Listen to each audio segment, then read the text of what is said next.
man speaking in the city square, trying to tell somebody that he cares. Can you blame the voice of youth for asking what is true? Yeah, the ones that you're calling wild are gonna be the leaders in a little while. When will the lonely voice of youth cry, what is true? This our world's waking to a newborn babe, and I solemnly swear it'll be their way. You better help that voice of youth find what is true. And the lonely voice of youth cries, what is true?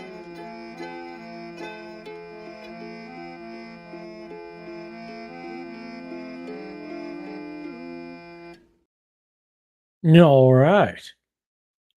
Good to be on again doing my live stream. I'm ready to go. I just listened to my favorite theme song. I've got my Sam Pell right here. I've got my Muppet Cup, right? Have you considered? If you don't have one, you should buy one.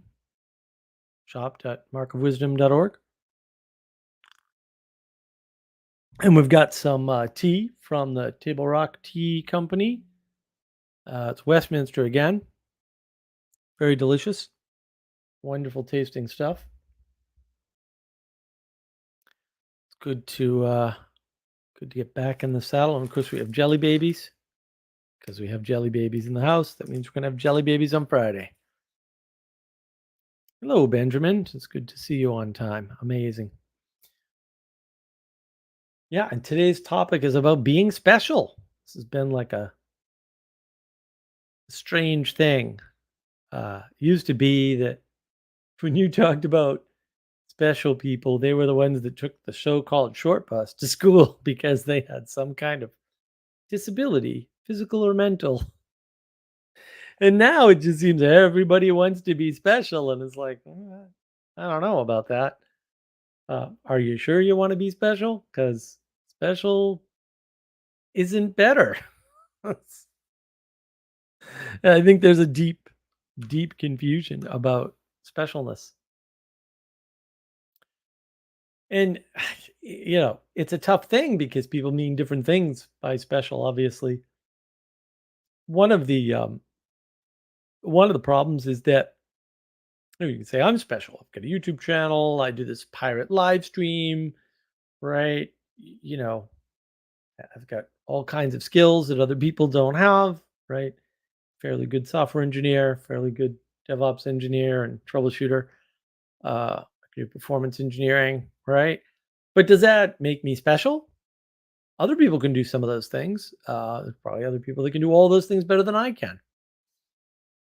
And so I don't know that I'm more or less special than anyone else in that regard. And that's the problem. Special isn't better, but it is worse for you.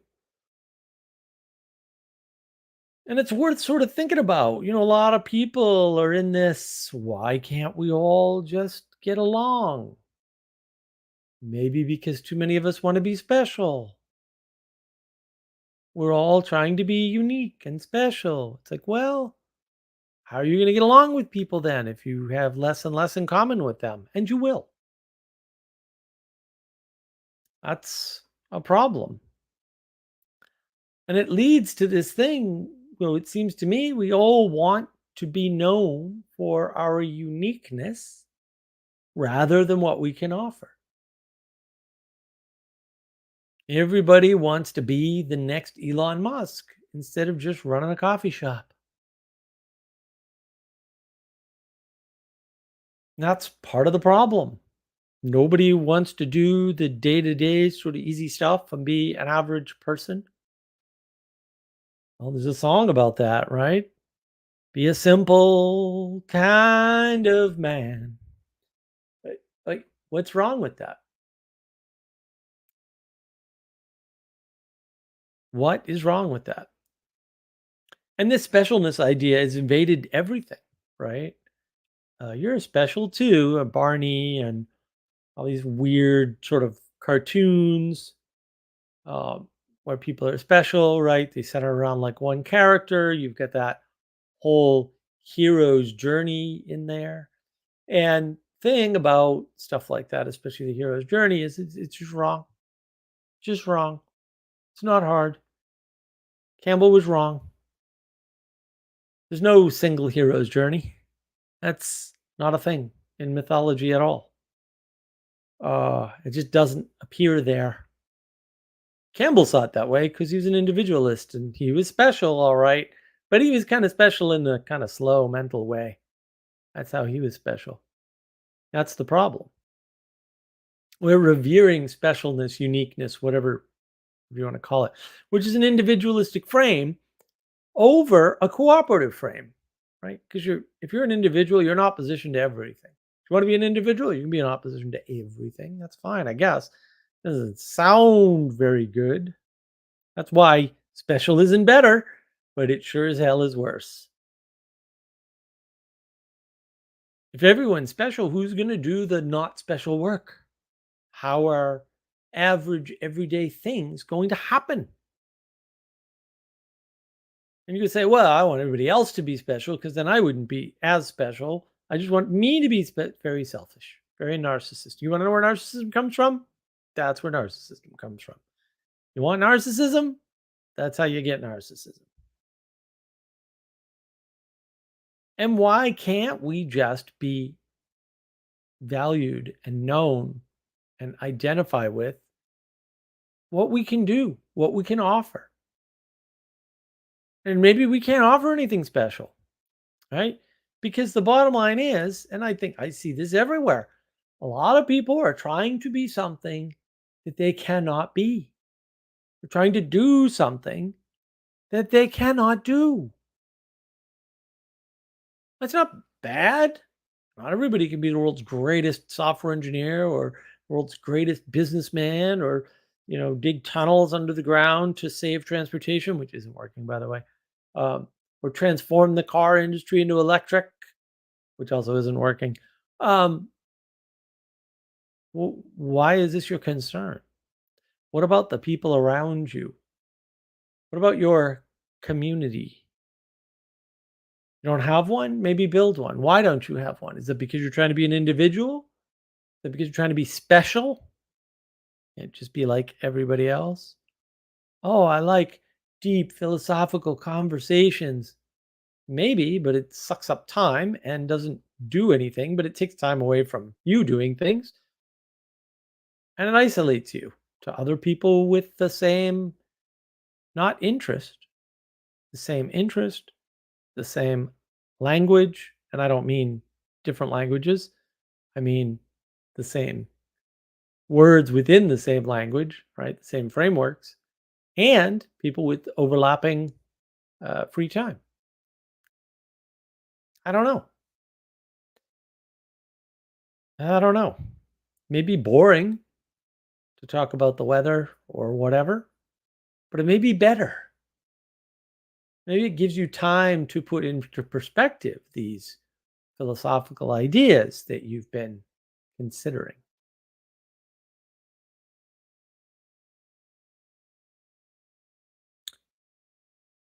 And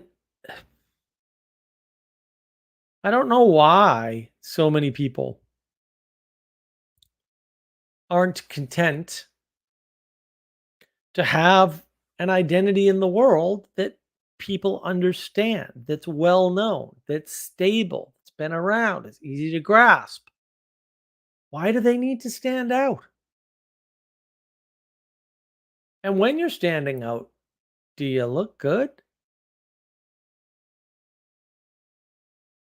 There's a bit of footage from the protests, the campus protests, a bunch of seemingly children mental age, not more than 7, I assure you, running out with these fake shields that they cut out of garbage cans or plastic or something. Looks rather pathetic. They're running into cops who are much larger than them and prepared to deal with these situations. They're pretty special. I wouldn't call that good. It's not good for them to look that foolish, but at least they're special now, I guess. I don't know why they would want to be like that and be known for being like that. And maybe you could be the next great Elon Musk or whatever. But if you try and you fail and you lose everything, is that better?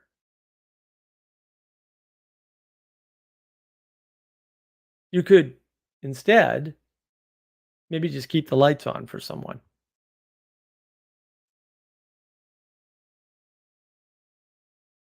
And the thing is, the narrative around being special is often, I want to be special and change the world and help people. And they're referring to people in the abstract. And I'm getting there on talking about abstract words and abstraction. So I'm gonna have a video coming out about that soon. But when you listen to how they're talking about being special, it doesn't seem to be for others. It seems to be for themselves. Their motivations, as they describe them, sound to me a lot like narcissism. Seems like they're just narcissists. They just want whatever it is they want for their own purpose.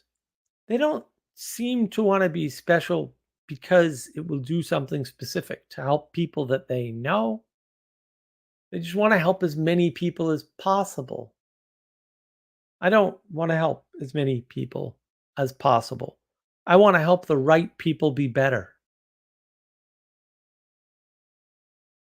And I don't want to help people if I don't help them be better. Because you could help people go to hell. You could help people to hurt other people. That's the problem. We get fooled by these open ended terminologies like help people, effective altruism, social justice, nonsense words that can never convey a coherent concept ever under any circumstances. You can add enough framing to make these things make sense, but then you substitute any other two terms and get the same effect. But using abstract terms like social justice, I'm a social justice warrior, makes you feel special. You tell people that so that they will think that you're different from them, that you're special. And that's fine.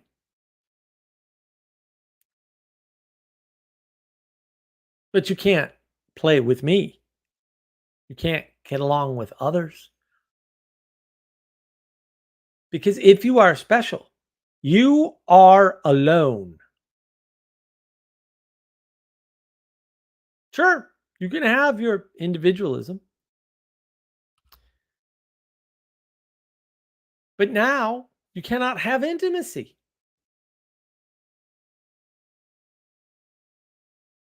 A topic that will be revisited shortly on my channel.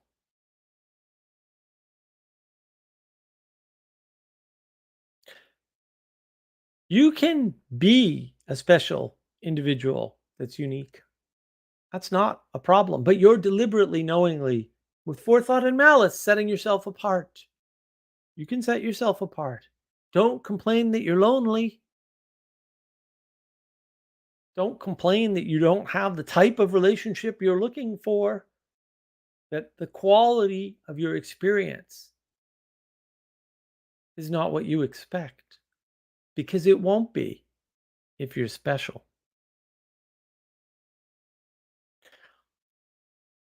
A lot of these people, they think that being special makes them an authority. And that's, attractive to a lot of people. And you kind of see this in that teenage trope, right? Where teenagers get upset at their parents and they yell, "You don't understand me." They're setting themselves apart, right? They're telling their parents, you can't be in communion, previous live stream topic, with me. You can't be the type of person that has an understanding of me as such. And that is no good. And if having authority means being alone, that would be terrible. But it doesn't. And being alone won't give you authority either. And you can point to times when that happened or whatever, but not helpful.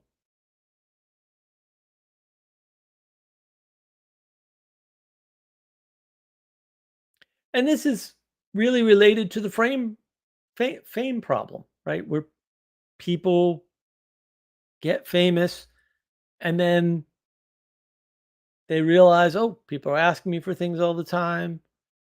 I can't go out. I can't trust people anymore. A lot of famous people can't trust anyone at all. They lose all their close friends, right? Because they stand out, they're apart from them. Being famous makes you special, but it's lonely at the top.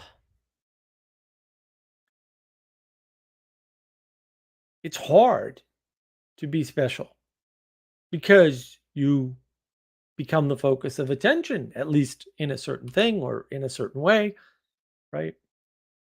And you're responsible, even if you don't want to be or cannot be. There's a great deal of pressure involved in being special.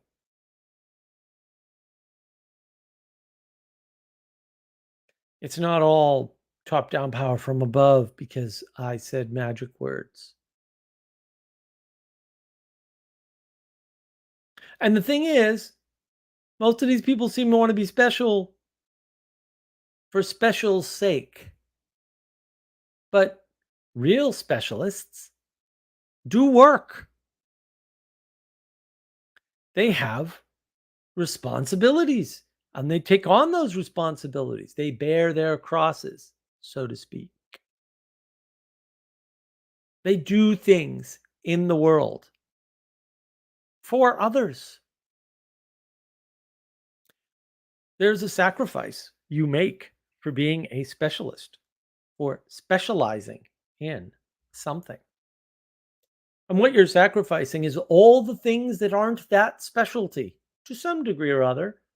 You can argue some people can be specialists at three or four things, maybe, and maybe that's even true. That's not you. Okay? It's not you. Sorry. Just not you. Nothing wrong with that, but it's not you. So it's not relevant that that can happen if it's not going to happen to you. We have limitations. And if we spend all of what we have on being special, that might be all we have. I might not be able to do anything else. It's lonely at the top. And specialists know one thing well, but they may be bad at everything else and often are. I've met a lot of specialists in my day. They aren't usually known outside their field, outside their specialty. They aren't famous. Being famous makes you special, but not all special people are famous. It's an asymmetry, as most of the world seems to be. They're trying to get a certain identity. They're trying to stand out so that they can get an outsized amount of attention because they've probably been told they deserve it or that they're worthy of it or that that is what should happen. But that is not what should happen. They are not worthy of it. They did not earn it. They did not work hard to specialize. They just want to be special. It's a very generic, abstract term. Effectively, they don't even know what they want.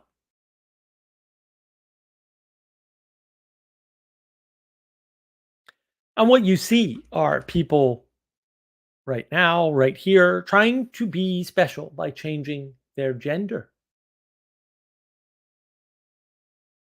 That doesn't work. You aren't being responsible. And you notice they push the responsibility for their choice of changing their gender, for doing the things, onto others, doctors, taxpayers. They want to control your language so that they can feel special. It's kind of the epidemic of specialness out there right now. Sort of crazy. I don't know why people want to be special. I don't think they understand what they're getting themselves into.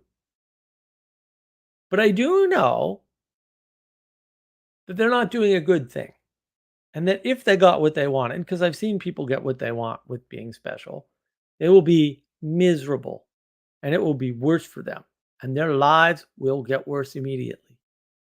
And they'll continue to get worse the longer they stay special. Some people try to be special by getting PhDs. That happens. And some of them get their PhDs and they lord it over other people. I have a PhD in this. I'm a specialist in this particular thing. Great.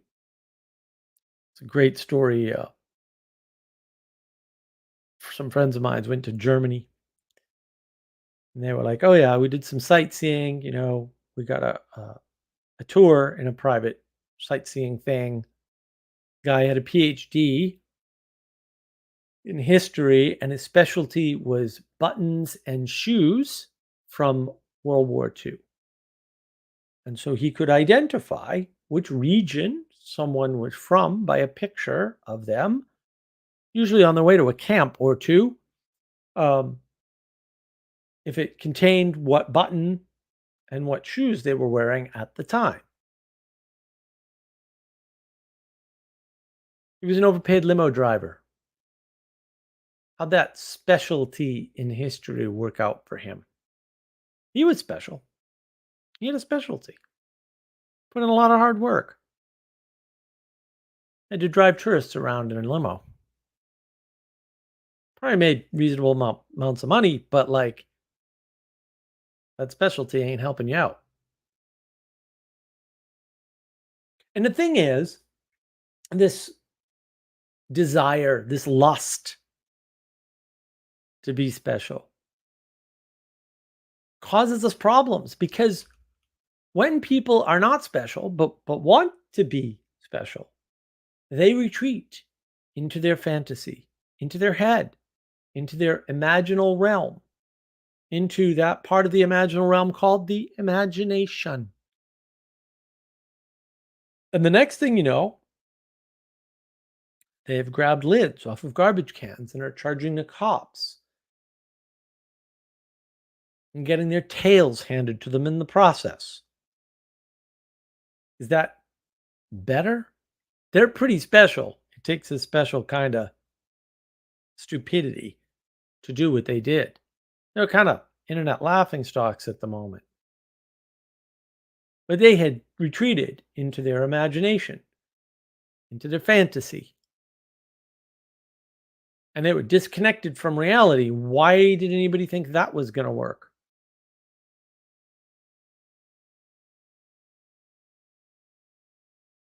And the thing that they expect and expected and probably still expect is not to be held accountable for their fantasy because they claim they were born that way. So, on the one hand, they want control, they want to be special. On the other hand, if there's any blame or consequences, they want to use an accident of birth to get around those consequences. I don't blame them. Sounds like a good deal to me, too. Unfortunately, that's not the world we live in. It's not the world that we will ever live in.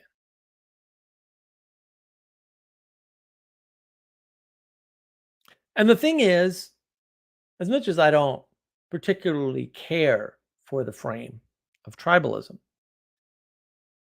what tribalism actually means is that being special won't last. Whether you realize it or not, whether you believe it or not, you need a tribe to protect you. That's why people get into tribes. They look for commonalities between other people and themselves so that they can huddle together and be better and bigger than they are by themselves. It's not that hard. Again, I don't think that they understand tribalism. I don't think they have a useful definition. I don't like the frame. I don't like the use of the word, but also it's not wrong, right? And it's not bad. It just is how it is. We can't survive alone on average. Like we just can't. And if you think you can, you're not on the internet. You're not watching this live stream or any other. You're not watching videos. You're using electricity. You're in some kind of tribe somewhere. You're cooperating somehow. Or you're a criminal and a thief. That's possible too. Better hope the tribe doesn't find out. Tribalism is just how it is. I mean, that's how we do things that outlast us, that are bigger than us. It's how we participate in something that is beyond us by definition. So being special won't last. It just won't last. You'll have to go back to some tribe or other. You can bounce between tribes probably forever if you want. And a lot of this being special is people are trying to be creators. I want to be a creator. That'll make me special. I'll create something special. Is that better? I don't think so. So, what is it that you can do to avoid this epidemic of specialness, this wave of special, special, special? You can be like others, maybe from the past, right? Pick an example person, an exemplar, someone who does the thing over and over, day by day in, day out. Do the hard thing, pick up that cross, do the right thing, do the good thing. Do that which allows you to sacrifice. Because the world needs you to be better, not special. The most special thing in the world is the person that's always right where they need to be when you need them there. They're probably there all along, but you only thought of them when you needed them there. Those are the heroes. Those are the special people. Everyone else is running around opposing mediocrity. I've had a previous live stream about that.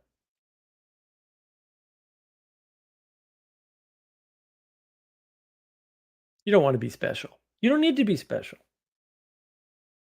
There's a different way to be special, and that is to make the necessary sacrifice, the right sacrifice, the good sacrifice when it's needed. And maybe you don't know when it is needed or when it will be needed, but being prepared to make it, there's a lot to be said for being able to pick up and to go to a funeral, to go be with a sick friend, to help somebody move. And if your life is a mess because you're busy organizing it around being special, you won't be there for those events where you're most needed. You won't be there to carry the heaviest burden. And maybe you can't yet. Maybe you're not ready, but maybe you should try to be instead of trying to be special.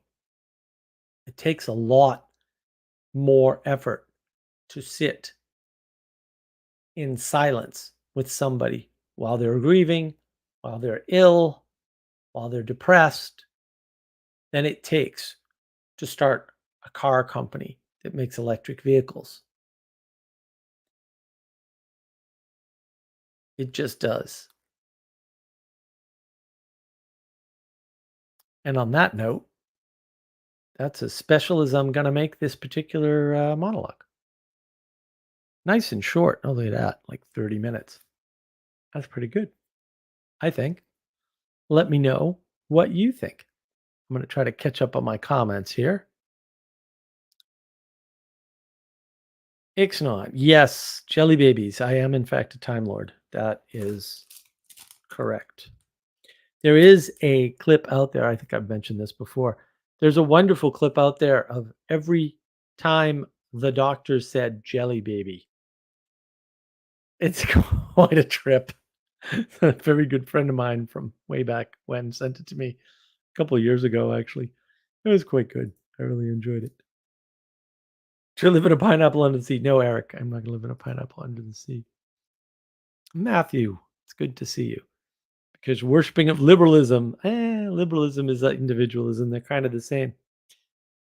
Severed all my traditional social spheres. Oh no, aka communities. Yeah, that's awful. Yeah, yeah. A lot of people did that. They just severed their ties. They tried to be special. They were told they were special. You notice how cults work? They tell you you're special. Then they say, you're too good for those people. Come and hang out with us. We're special too. They use the tribalism and the individualism right together. That's how cults form. Eric asks, literally turning higher ed into special ed. Yes, I like that. That's true. Stupid idiots attacking. Oh my goodness. Couldn't be, or it could be. Yeah. Yeah. It couldn't be narcissism, could it? Or could it? Matthew, you are a help to me. Oh, I hope so. I hope that's true. Authority of lived experience. I might argue, Sally Joe, that the only kind of authority anybody has is the authority of lived experience. But hey, there might be some small exceptions to those rules, but generally, yeah, if somebody's not treating patients and they claim to be a doctor, I sort of like, maybe.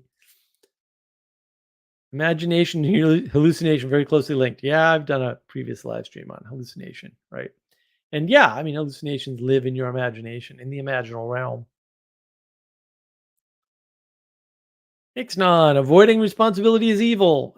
Maybe. And a lot of people are doing it. A lot of people are doing it. Joey, hey, good to see you, Joey. This stream is mid. A compliment because it's not special at all. Yes, it's a compliment, Joey. Thank you. Good to see you, sir. I hope you're doing well. Sally Joe, woo, average. I did a freaking stream on that already. That was not this stream. Did a mediocrity stream, damn it. Don't you people watch my content? Uh Look, if you want to join me, I'll paste in the link. We can talk about whatever you want. We can talk about special and special is not better or whatever else. I am going to take a drink because it's that time. Westminster tea. I got to have a little of that. It's just one of those days. It's not a special day, it's kind of an average day. I do have some intimacy crisis stuff coming up. I did release my first short video today, too. Seems to be doing rather well. I got a bunch of hate comments on it apparently on Facebook, so that's good. Um, those people are too stupid to know that Facebook doesn't understand good from bad press. So whatever, man. Boost my content all you want. Say bad things; it'll help. Uh, some people are so dumb. Uh, I hate taking advantage of them, but also, what are you gonna do? Sally Joe, excellent hate comments. Yes. Well, some people are upset about the hate comments, Sally. Maybe you can calm them down about that later. Uh, I don't. I literally just most people's opinion just means nothing to me. So look, they're like, I'm going to be the hate content. I don't know who you are, and maybe I do, and I just don't care. Sorry, not sorry. Yeah, people get into that whole thing. Um, and Sally Joe, just go straight at the pineapple pizza for the comments. Yes. Does pineapple belong on pizza, Sally? Are you a pineapple pizza person or not? Having been to Hawaii, I gotta say, pineapples are good, especially when they're fresh. Especially when they are fresh. And yeah, I do have more videos coming. I got two that I finally recorded. We'll see if they're any good. The editor hasn't looked at them yet, but hopefully they'll be done soon, and I can release them this coming week here. And then, yeah, I got a lot of ideas for new stuff. We got a bunch more shorts coming, that's for sure. And yeah, I got to do a lot of organizing of notes. The last two videos I did, I had to organize a bunch of notes just in the videos document that I keep for ideas for videos. Oh, it's so much work. But things are rolling. Things are rolling. It's uh it's interesting because this particular special topic just it's hard to talk about in one sense because people do not appreciate or understand that people are trying to be special. And so they don't quite see it as clearly as you might hope. And I just see it kinda everywhere, and I'm always like, what's going on? Why are you trying to stand out? What are you doing?" "Why are you doing it this way? Why are you doing this at all? What's wrong with just being a person, like the peoples?" Like, what's that's the easiest thing to do, everyone could do that, and you're putting in all this extra effort for what? I've never, uh I've never understood it. I've never been, like, a fan of that whole special thing, and yet, at the same time, we need people who are special, right? I mean, they're out there. You're just probably not one of them. Uh, not to any great degree.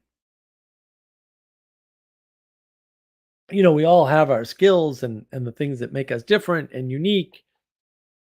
But when we're doing that for its own sake and not doing it for to make the world a better place, right? To help others for non-narcissistic reasons, then we're really kind of screwing ourselves and the world all at the same time. Yeah, this came up a lot, Joey. Barney the dinosaurification of America. Yeah, dinosaurification is a problem for sure. And yeah, I mean everybody wants to be a purple talking dinosaur, I guess. I don't even see the appeal. Most days I just want a nice quiet time sitting outside, drinking something cool and looking at my pond. That's all I want. Uh, could I invent the next big thing in electric cars? Probably. It's pretty easy, but like, why? So much work, so much effort for nothing. For nothing. What are you going to get out of it? The other problem with a lot of people, they're special and they do a special thing. And then when they die, that special thing gets corrupted and then it's over. Did you really do the world a net positive on that one, buddy? You could point to Rousseau or you could point to any of the Protestant reformers and see how their work got twisted. They were special. Luther tried to be special and destroyed the world in the process. Good job. Yeah, this special is not all it's cracked up to be. Maybe just being average is special enough. Maybe just taking out the trash every day and making sure things get done and being ready for people, you know? And yeah. Matthew, my mother takes grave issue with this entire stream. Oh, is it a grave matter? Being special is not all it's cracked up to be, Matthew. Really isn't. Trying to be special in particular. Like again, you're already unique. You don't need to put any effort into that. You can just be your quirky self. It doesn't really take much. It'll be fine. It'll be perfectly fine. But no, people get all wrapped up. And it's why are you getting wrapped up in this specialness? Why do you want to stand out? What is it that you think is going to be accomplished by this standing out process? It's one of those things that I don't get it. I do not get it. It makes no sense to me. But a lot of people are trying. They'll go sit in a tent in the middle of the campus for whatever reason and think that that's okay. And then they brag about it later. They'll go off and like walk around Wall Street and complain about the bankers. And then when they're asked what they want, they won't have an answer. Say we're occupying Wall Street. No one cares. They'd like to make you happy. They don't want you unhappy, but you don't even know what to do. Oh, Sally. When everyone's specialness is equal, then no one's useful. Yeah, well, that's the problem. Like again, it's lonely at the top. You stand out too much. It's hard for people to cooperate with you. You hear this. Steve Jobs was a bastard to work for. Yeah, he was pretty special. I wouldn't have worked at Apple. I don't like Apple. They changed the world. That's for sure. Joey, I was better than everyone else once. It was horrible. Got to self-sabotage your way out of that. I can't disagree with any of that, Joey. Self-sabotage your way out of being better than everyone else. It's a good tactic. Yeah. The world's a lot less lonely when you're not special. Just saying. Oh. Oh. Ignorance is bliss, right? When it is folly to be wise. Benjamin Franklin. I really dislike Apple. Yeah, well, not a fan of the company. They're the greediest company in history. 30% profit margins on everything they sell. And we're upset when Exxon was the biggest company in the world by dollars. And Exxon only made 5%. Apple makes 30. I guess they're not doing well. They did a big stock buyback though to prop up their stock, even though their fundamentals are looking poor. I heard that on a call this morning. I don't know how true it is. I don't do stock market research at that level anymore. Thank goodness. I don't want to be special. Oh, it's such a pain. Yeah, I'll just listen to other people. It's fine. It's fine. Yeah, I feel like I'm special. No one's jumping in. I pinned the link and everything. At least on Navigating Patterns, the link is pinned. You can jump in and join. Talk about specialness or anything you want, really. We don't discriminate here. At least not on that basis. Benjamin Franklin, maybe it's okay to be greedy. I think by definition, no. but they are too isolationist. They make everything proprietary. Apple products only talk to Apple products, special ports, etc. Yeah, well, I don't know that if you want better technology, you can get around that. And they do have a lot of better technology. That is for sure. Benjamin Franklin, actually coincidentally related to this topic, Apple is special, right? They are. And people that own Apple products are special. I mean, Apple's whole marketing campaign is be special by buying our special product. That's really their whole marketing campaign. It was from the beginning.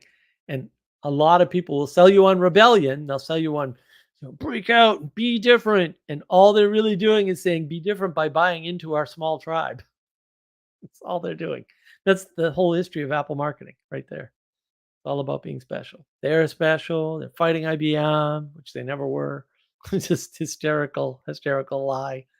Break free, break out, be different with us. Even though we have all the same colors, all the same contours, all the same design on all of our products. And people fall for it because they want to be special. No, you're not special. You're the opposite. Congratulations. You did it. And people are fooled by that. People were very fooled by Apple, by the marketing. And a lot of those people will tell you, "Oh, I hate marketing." It's like you're using Apple products. I don't know what to tell you. You may hate the thing that enslaved you, that you're a slave to, but also too late. You can hate it all you want. Nvidia is going to the moon right now. Are they still going up? I have no idea. They probably should be. They own the AI space. Yeah, let's be let's be independent together. More or less, like the lie of independence, the lie of individuality is so pernicious, and people don't see it. Joey, green text averages averageness supremacy. Yeah, is a big thing. If you watch the retro channels, they'll talk about the green and amber monitors back in the day where they had color monitors. The VT100s, they went from amber to white. The VT102s, very nice. The white phosphor screens, oh, absolutely gorgeous. And doesn't stand out at all. Oh, Matthew's going to join me. Thank you, Matthew. I will give you exactly 5 minutes. No, I'm kidding. I won't hold you to 5 minutes. Um, the it really is like a disease, the specialness. It's just everywhere. And people fall into it. And they call it rebellion or revolution or civil war. And it's like, dude, you're just trying to be special. Stop. And then the same people. I don't understand why we can't all get along. Yeah, I don't understand why you can't get along either, but that's you. You're the one that's not getting along, not everybody else. Saying everybody else should get along with me is like telling them what to do. That's not going to work. I mean, you can try, I guess, but also you're an idiot. Getting along is not hard. You don't even need to talk to get along. You can just kind of mimic what other people are doing. I'm also going to talk with Justin Wells on mimetic desire. I think it's going to be so much fun. So we're going to talk some Gerard, who was wrong about a bunch of stuff. So that'll be interesting. I don't know if Justin knows this yet. It's weird too. Listening to him, it's like, dude, are you okay? You need some help. It was weird because mimetic desire is bang on. So good. So good. Oh my goodness, is it good? But how he got there and where he starts it from and where he like, what are you talking about? So that's coming up. Probably next month. Probably June. Probably released in June. That'll be a good talk. Yeah, I like this. I'm gonna have more long talks. And then Adam and I have to do Russian Revolution. Not prepared. Still not prepared. That's on me. I'm not even prepared for that. But I think I'm gonna be in a video with Adam soon on a different topic, which I am prepared for. So that may not be on my channel, but I'll let you know when that happens. It was supposed to happen last month, didn't, but it should happen this month. We should get around to it. And then, yeah, I'll do Russian Revolution with him. So yeah, there's probably going to be 3 me and somebody else videos coming out soon. And then I've got 2 in the can, possibly 3, depending on what I want to do. And I got a lot more topics I want to cover. I've been able to get more stuff done, so that's good. Although now I have more yard work than I can handle, but that's okay. We'll uh we'll blow through yard work and indoor work. It's supposed to rain all weekend this weekend, so maybe I'll be forced to do some recording this weekend. I'd like to record like another 8 videos. I don't know if I can do that anytime soon, but man, there were days I could bang out 4, 4 videos in a day. Uh, every time I was, doing recordings, I could do, between 2 and 4, but this hasn't been the case lately. The topics I think are getting harder too. A lot of the basics I think I have covered on the channel, so that's nice. Um, and now I have AI summaries of all my videos, except the live streams. Not the live stream. I've got to do something different with the live stream. So we're going to get that rolling at some point.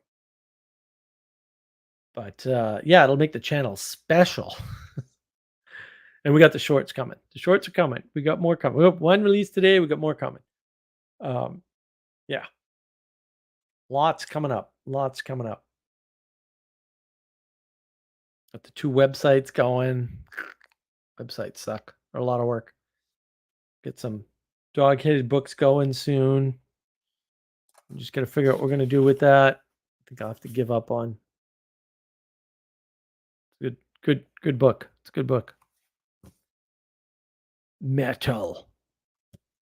The dog-headed are not special.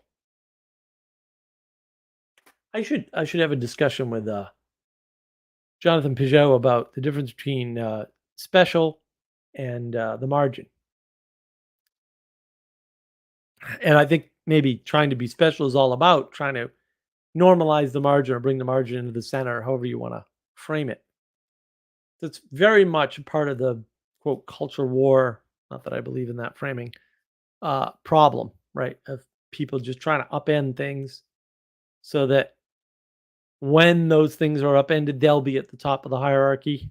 That's roughly what's going on there, which is unfortunate. There's no compelling reason for that to be the case. But this is the world in which we live. I don't know why we're suffering through this, but a lot of people are just trying to be special and they're trying to upend the normal order or the natural order, or in some cases, both, because they're in alignment, or they're just trying to do lots of things, right? They need to upend lots of things to be special.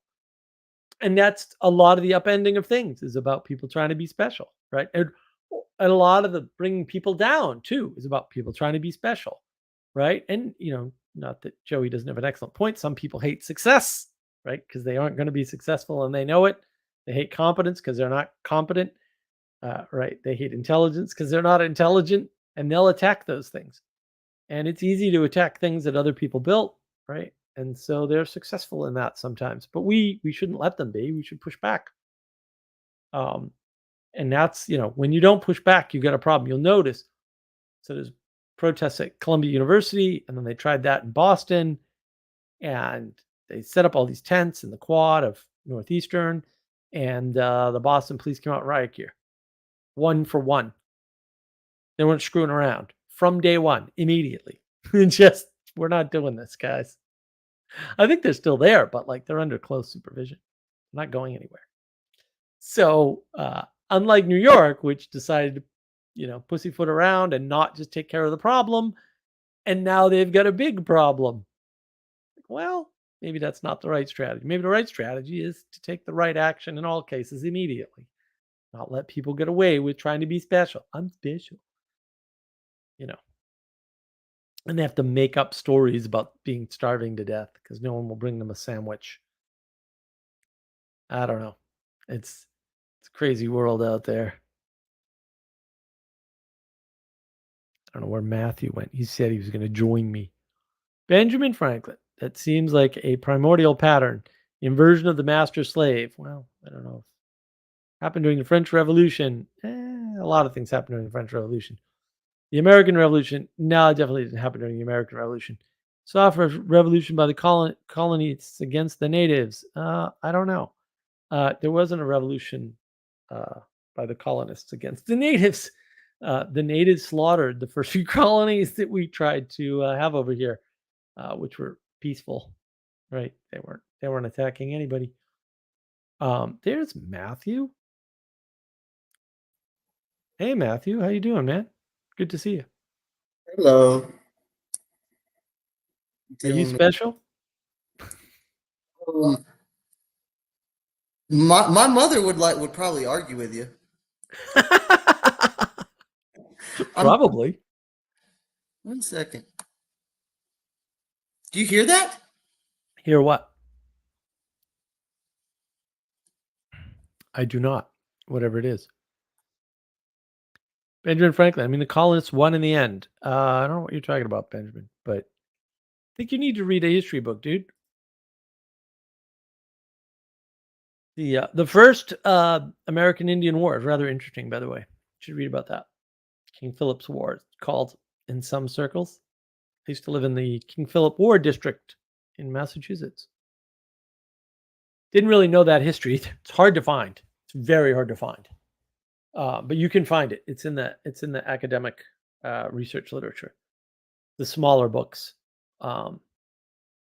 Fascinating history. Fascinating. Who broke the treaty? Not the colonists. Hint, hint. Who did the murdering? Also, a lot of Native Americans like murdered families. They'd murder the husband and steal the wife and kids away and drag them to Canada. Yeah, that happened a lot. No one ever talks about that. Everyone's like, "Oh, the peaceful Indians." It's like, read a book. Just one once ever. Didn't happen that way. Oh, he's back. Computer's giving me some issues. Give me a little bit. I'll come back and check you out. All right, man. Sorry about that. I No apologize. problem. No problem. Jeez, he's having problems. It's and his mother's gonna be mad at me now because I did a stream on how people aren't special. Jeez, I'm upsetting people's mothers. It's not good. It's almost Mother's Day, isn't it? I think Mother's Day is coming up here. I'm not a particular fan because my mother passed away 5 years ago, but um, yeah, you don't want to be special that way. It's yeah,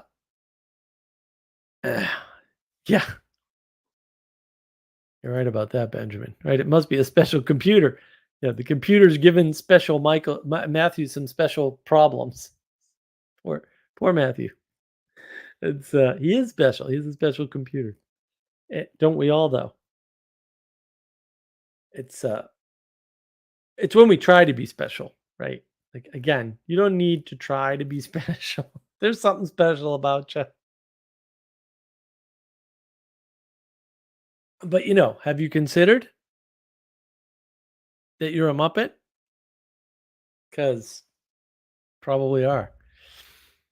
Super important to notice. Uh, it'll help you in life. You just want to be a Muppet? That's special. You can be a special Muppet. You can be a Muppet of yourself. How's that? And you'll be the most special Muppet ever.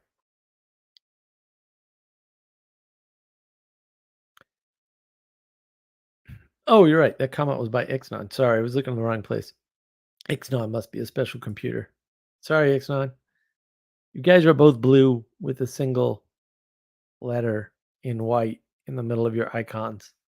Very hard. You don't stand out. You're not special enough.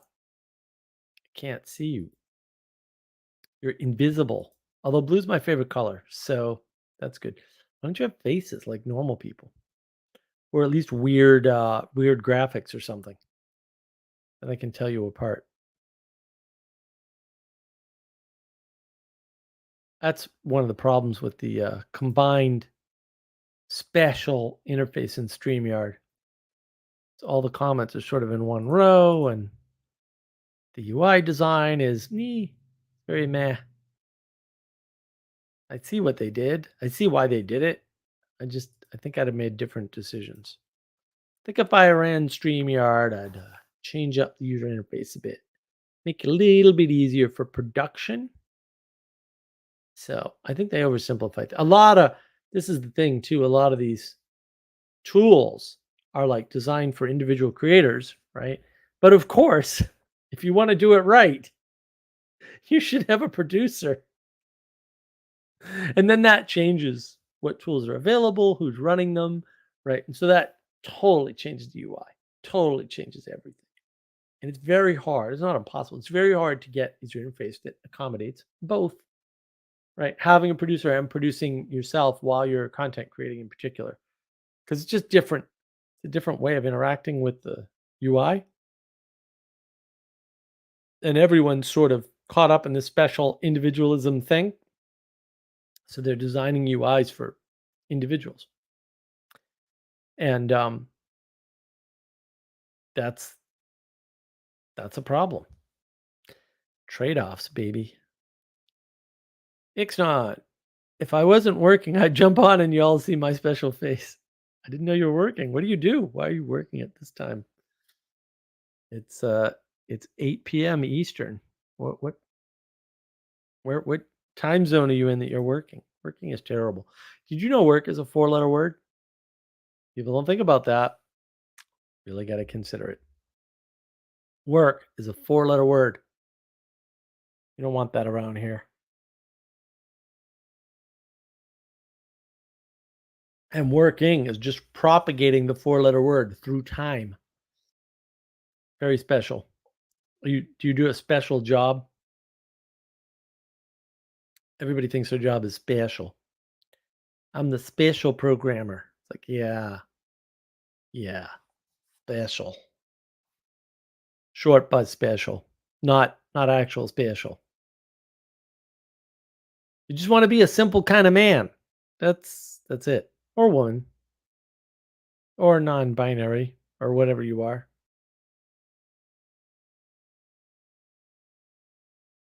You're in Alaska? Oh, goodness. Alaska's gorgeous. I want to get up to Alaska one of these days. Pretty place. Also cold, and I can't deal with cold anymore physically. So that's been a big problem, actually. I got cold just before the stream. I had to jump in the damn shower and crank the heat up, and it's 77 degrees in my house, and I got cold. This stupid illness drives me nuts. So weird. That hasn't been happening a lot lately. So I was a little surprised. Yeah, I don't think I'd survive Alaska even in the summer. I'd probably freeze to death and die immediately. It's my theory anyway. Every time I go up to New England, it's like, oh, no. And once my hands get cold, it's hard to get them warm again. Really hard. Down here, I just go outside when it's 90 degrees. Problem solved. Bang, heats me right up. I was out in the sun today. I was out driving my new golf cart. Well, it's not new. It's new to me. And I have a golf cart. I can drive around my enormous yard in style. Check out all the work I'm not doing in all the various parts of my yard. Oh, look, all this needs to be cleaned up. Oh, yeah, we need to haul all these sticks out of here and cut all this stuff down. But at least I can remind myself of it without the stress of walking everywhere. I'd probably collapse. You could probably survive in the summer, maybe. I don't know, man. It's got to be 90 or I get cold. I'm serious. That's been the problem all along. Well, that and just walking. Walking is a problem. Oh, Matthew's back. You back, Matthew? I'm back. I feel so bad, embarrassed. That's all right. I was Things happen. difficulties. I don't know what to tell you. Did you fix it? Is it all like, is the computer happy now? Yeah, YouTubed and I had to disallow some kind of notification thing. So whatever. Oh, okay. How you doing, man? It's good to see you. Where you been? Man, good. Just working. What have I been doing? I think I had a date a couple weekends ago. Yep. And then I could get into some of that. There's some good Jordan Peterson sphere TLC tropes that went down. She was a lovely lady. And then last weekend, I got invited to this new church a couple weekends prior, and it just so happened that their big festival was this past weekend. This 4-day festival that they do. Our Lady of Guadalupe is the church, and I asked around. I don't think it's an actual church holiday or anything. It's just a community thing. I also asked like multiple people how old the festival is, and I could not get a straight answer. So it's a very old festival. But yeah, man, that's what I've been doing. Cool. That's great. That sounds like fun. Oh, it was a blast. I went every day. I went every single day. I went to the little festival. I didn't do a lot of the games. A lot of the games were kind of, aimed for the young and stuff. And but I Right. spent a ton of money on food and supported that way. That makes sense. Yeah. A lot of the Greek Orthodox do that, right? They have that day where they just do the cultural thing. Okay. Yeah. Yeah. I didn't. I've never paid attention to the. I guess in the larger cities that I would have had a chance. I just looking back, I do remember having a friend, a friend that went to an Orthodox church, and just in the back of my memory, that was a little bit odd, I guess. But I grew up in the Bible Belt, so everything was odd. If you're out of that realm, everything was odd. Uh, Right. but no, yeah. So actually, there is a Orthodox church here in Midland. I got blessed with it. Oh, my delivery just came. Sorry, I hope I didn't Sure, startle sure. you. It No startled me. problem. Didn't scare me at all. Oh, never mind. If you can't be able to deal with below 90, then never mind. Yeah. Well, I could deal with below 90, but if I get cold, uh, and I get cold at 77 degrees sometimes, that's the problem. Then I need 90 to warm up again. I worked in Columbia, downtown Columbia for a little bit, for a few months. I had a contract down there. It's a wonderful, wonderful contract. And they just kept the building cold. They just Mhm. kept the air conditioning on, and I would have to get up and go out in the middle of the day and just be out in the sun for like Yeah. 15 minutes to warm up. Well, the whole pack them in and chill them. I think all of that, if they're wise, is all going away. Between the standing desks, they had a big Girl Country education stream the other day, and just one of the things that stuck in my brain just was, if for the amount of money and fun, worrying about giving funds and following the science, the culture says, if they're not putting standing desks in every classroom, then I think it's kind of a disingenuous movement there. You should be able to stretch your legs and stand whenever the hell you want. If you're going to be doing some kind of intellectual work, maybe there's a phasing that in at ages or something. I don't know the details. I haven't thought about it hard, but it definitely popped in my mind. Just because I just think like I said, I think if you're paying attention, the notion of like, the pencil pusher who's going to work, like if you're settling for that, there's some of that that's like, man, hey, I don't know what to tell you. All the resources, information is there. You should be able to go to your boss and say, hey, look, I need 4 breaks throughout my day for 10, 15 minutes of, if I can walk and talk and work and talk, to me, walk and work kind of thing, or whatever the case may be, whatever you can do to kind of really optimize that efficiency, optimize that lifestyle at work that we've totally just dove in head first for. Yeah, I mean, I've never worked anywhere where they were that strict about it, but Okay. unless you were on the phones, and I was on the phones a few times. It's like, oh well, whatever. But they wouldn't prevent you from, like, when I did my first customer service sort of job. Like we'd go out and walk around the building, and they didn't care. You Mhm. get your call quota done, they don't care. I was blowing the bell curve, so my coworkers wanted me to go for walks. Like, Mhm. we need you taking 5 less calls. Go for a 10-minute walk. I'm like, all right, whatever. Oh yeah, I was a beast. I blew the record in that building for calls of all the groups, and Yep. we had the second most difficult product to support. And I got lucky because you have to get lucky. I did 180 calls in 8-hour shift. I You, you just you smoked the seem like record. a guy who, if you can figure out the gamification of something, you do that, and you do that to the nth degree.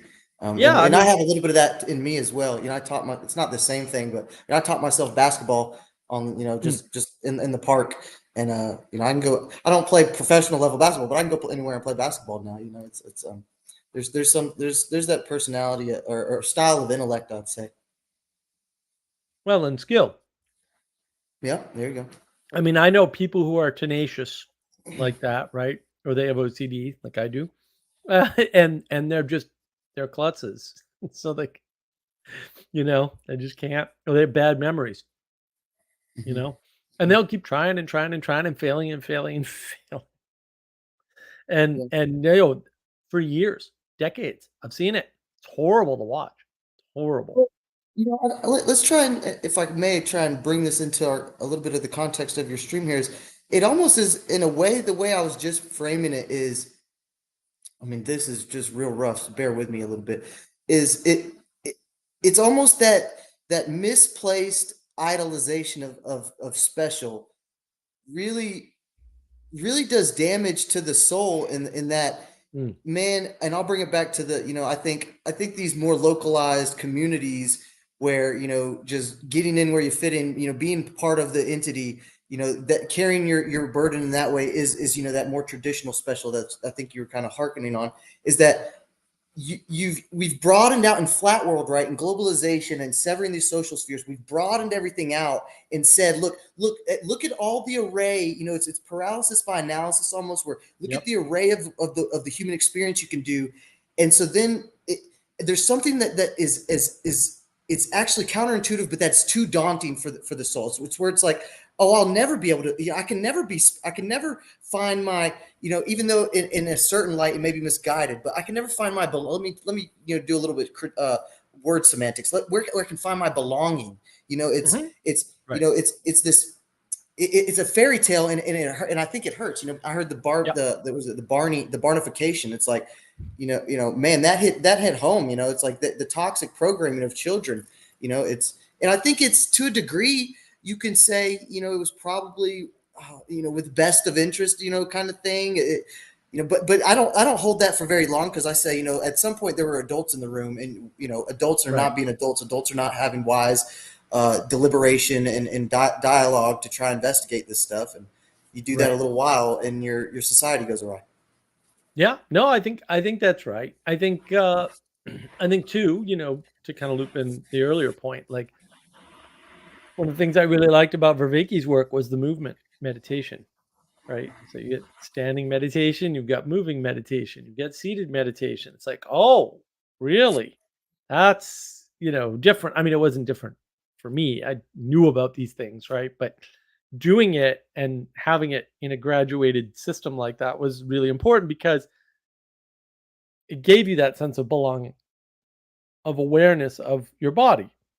When you're moving and doing these moving meditation practices, right? The meditation is just where you're putting your awareness, roughly speaking, right? What you're attending to. And the movement just allows you to focus on the limits of your body, where you end and other things begin. I'm sure Joey will like that. Man, that's never going to lose its thing. That's such a good set of lines right there.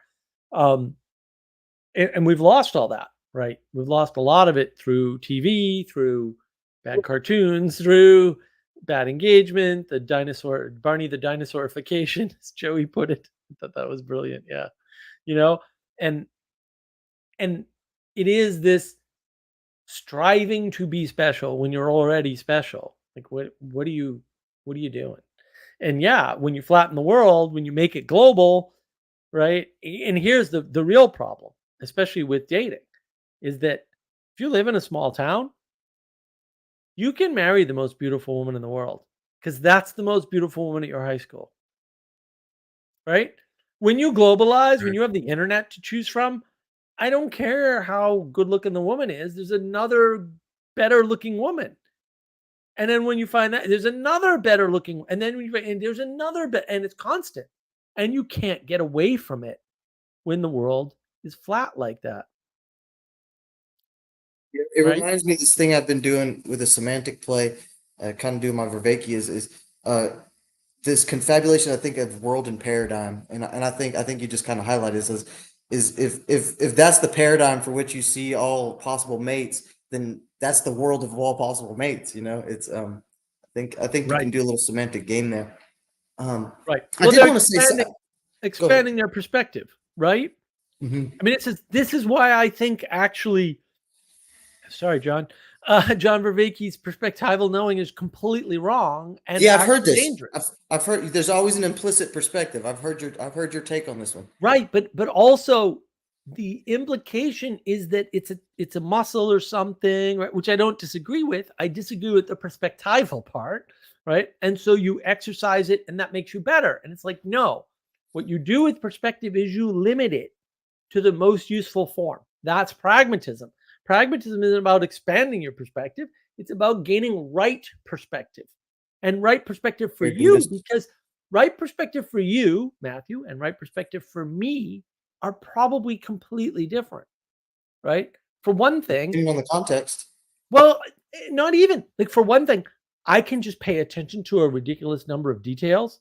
This is something I've only learned in the past few years. I'm like, oh, you people can't pay attention to 4 things or 5 things or 12 things at once. And I can. Like, it's, I don't even, like, I never bothered to quantify it because I was just doing it and it was like not a big deal. And I would get frustrated because I'd be like, what do you mean you didn't see that? It's right there. And they're like, no, I was driving down the road. And I'm like, you didn't see as you were driving down the road that this. And they're like, what are you talking about? All I saw was that car. I'm like, what do you mean that car? There's like 100 other cars. You didn't count them all? Because I count. I can count. Like, oh yeah. People would be like, well, the traffic's much better. And I'm like, no, I actually counted the traffic and it's worse. And they're like, what? And I'm like, no, I actually count the number of cars and the amount, and I keep close track of the amount of time it takes. I can tell you when the traffic's worse and when it's better. And they're staring at me because they can't do it. And like, fair enough. Like, whatever. I'm a freak. It's fine. I'm special. But like, I have all this information. So it's maybe that perspective's not available to you, Matthew. Or maybe you can keep track of 30 things. So you're twice as good as me. I don't know. I mean, I remember when I was riding in the car growing up, I would find different little mental or numerical games, like cognitive games I would play with. And then I had a day in the car which really tripped me out. I'll never forget this. My brother and my father were sitting in the car. I described the cognitive game that I would play to myself, and they both agreed that they would do that too. So we had all, without communication, converged on this. Right. But anyways, my intuition was that you, whatever that little vector of psychometrics is, you just have it way up. You have this like, hey, I do this cognitive game thing to a total different level. I don't know if that's the case, but that's where it seemed like. It's not even a cognitive what game. is it, just to keep you busy? Like, what? I mean, no, it's not deliberate. It's just that I track lots of stuff. Like, my field of awareness, and I'm going to do videos on this eventually, right? It's awareness and then attention, right? That's salience landscape. That's awareness. I don't know why John uses salience landscape. It's a nice word, but I love the word salience, but also it's just talking about awareness. So the salience landscape, and he uses it 2 different ways, which, he equivocates, unfortunately. His one great sin that he warns everybody against. He uses salience landscape to mean all the possible things that could be salient. And then he also uses it to mean awareness, right? All the things you'd be aware of, right? Because your attention exists within the salience landscape, right? That's how he talks about it, which is correct. Like, that's not wrong, right? I just call it awareness because it's awareness. That's what he's describing most of the time. And so there's the world writ large. There's your awareness, right? Which is the largest chunk of the world that you could keep track of. And then there's your attention. And those are the things you can keep track of, right? To a greater or lesser degree. And that trips people up, right? Right. That's why focus matters. Like, if you focus on studying, you'll study better. Why? Because you're removing, right? Focus is removing things from your attention so that you concentrate your attention, you focus it, just like a lens. And that sounds more of something that you can practice and kind of strengthen and that you can do that with Verbicki's meditation. It's wonderful for that. Well, I wanted to come back to that point was because actually, we've actually fell onto this point before, but I think in this time, your remark about his meditation, I think is actually you're steel manning the usual disclaimers and kind of what is it? The things I would say, and I'm forgetting the term. The things the caveats that I would lay out in front that because I think the remark that you've kind of outlined more is at the end of the day, he's laying out a very 4E cognitive science, technical laden schema and worldview in that series. And I think to the degree that he mentions he wants it to be an existential movement, he mentions he wants to go beyond just the technical the concepts and abstractions, and he gets you into the movement, into the ecology of practices and meditation, which is where you just landed today. Is what you mentioned as the highlight and the best part of his series. So I don't think you contradicted yourself. I just think you came to you finally landed on the side where in my disposition I lean way heavier on those points of emphasis in there, because I agree with you that he is in academia. And actually I just talked to Michael Sartori a little bit about this in a conversation last night. In that I think because here's what it is. I think Vervaeke and Peterson approached meaning per se, meaning qua meaning from different from almost different modes of being, and it brought on different phenomena of how they do it. And I think the gesture at the end and the emphasis of ecology of practices and the movement to get into these meditative communities and these different practices is him gesturing and at the apex of his series on trying to get a more being mode embodied practical living way of dealing with meaning. And so then I just want to 1 second, I want to articulate the difference of, because what I think he does in the system is kind of what is highlights a little bit of your critique, is he puts out this very technical, very cognitive science, historically rigorous schematic where he points out the constellations that give you the phenomena of meaning. So it's almost this having mode left brain. Still, I have the propositions, I have the schema to understand. You even said it's like a vocabulary of meaning, which is very valuable. It's very valuable. But then I think there's another way that JBP does it, and this is where I think could be another part of why he blew up to such a degree, is that he did an embodiment thing. He did a mythopoetic being mode thing where he says, and it's part of his maps of meaning. He says, meaning is not this constellation of parameters and vectors. Meaning is this existential stance that harmonizes and helps you navigate through the order and chaos. And when things feel more meaningful, you're in a more optimal space. And I'll leave it there for you. Right. So here's the problem that I have, Matthew. First of all, I've said this many times. It's called Awakening from the Meaning Crisis, right?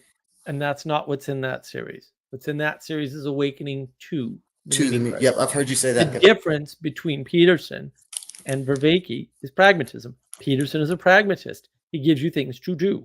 That's great. A lot of people that will just bow and submit and say, yeah, I'll clean my room, are going to do great under that. A lot of those people will also do great under Huberman or under Jocko Willink, right? And they do. Any number of other people, right? And they should do that. Wim Hof, they should do that, right?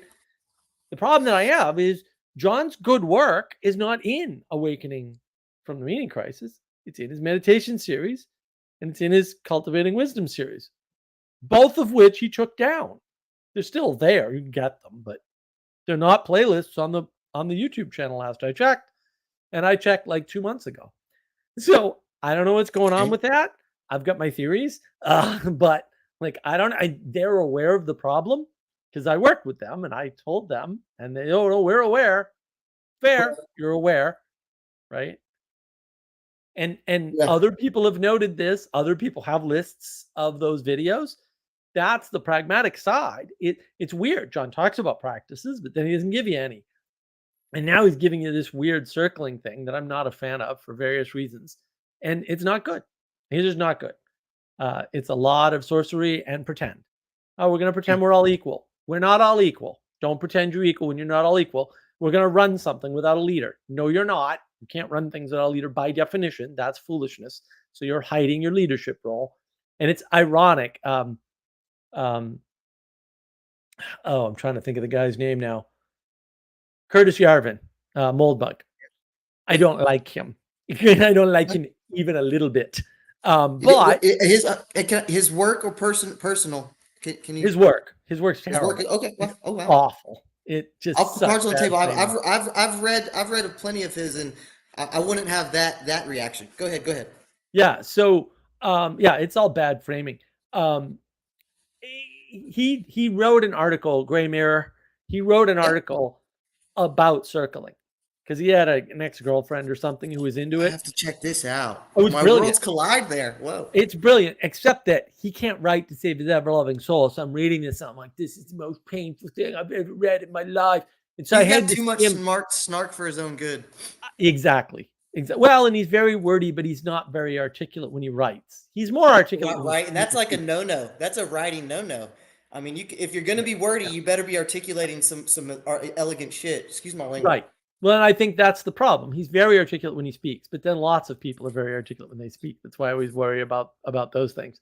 But in the article, he uses a trick that I have often used, which I really love. Right? He says, take this video of circling, okay, and get the transcript and read the transcript. Do not watch the video. Why? Because watching the Interesting. video with video and audio, there's more chances for enchantment. And so by reading the transcript, you reframe everything. The enchantment doesn't work as well. There's no enchantment. I don't think there's any enchantment in there.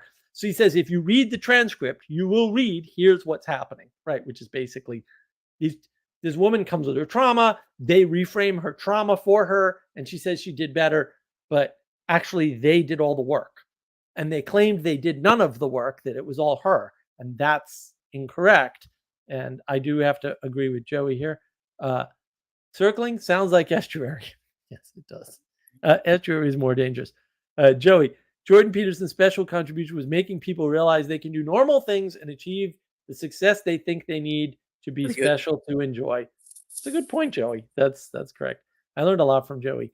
I miss Joey on the Discord, damn it. I need more work to steal, Joey. I need more brilliance. He's been denying me his brilliance on purpose. He thinks he's special. That lands for me real well Yeah. because I was in the context, cards on the table for me. I was just coming out of a decade of criminality and putting my life together for a little bit over a year when I ran into JP. And actually Karen Wong of Meaning Meaning Coach. Coach, she just did a podcast with one of the guys in our community, Christian Baxter, and she actually said it explicitly for me. I hadn't heard it this perfect. So I mean, it's a lot of what Jordan Peterson did. It's kind of an exemplification of fractal. Is she finally put into words the experience I had, is that JP wasn't this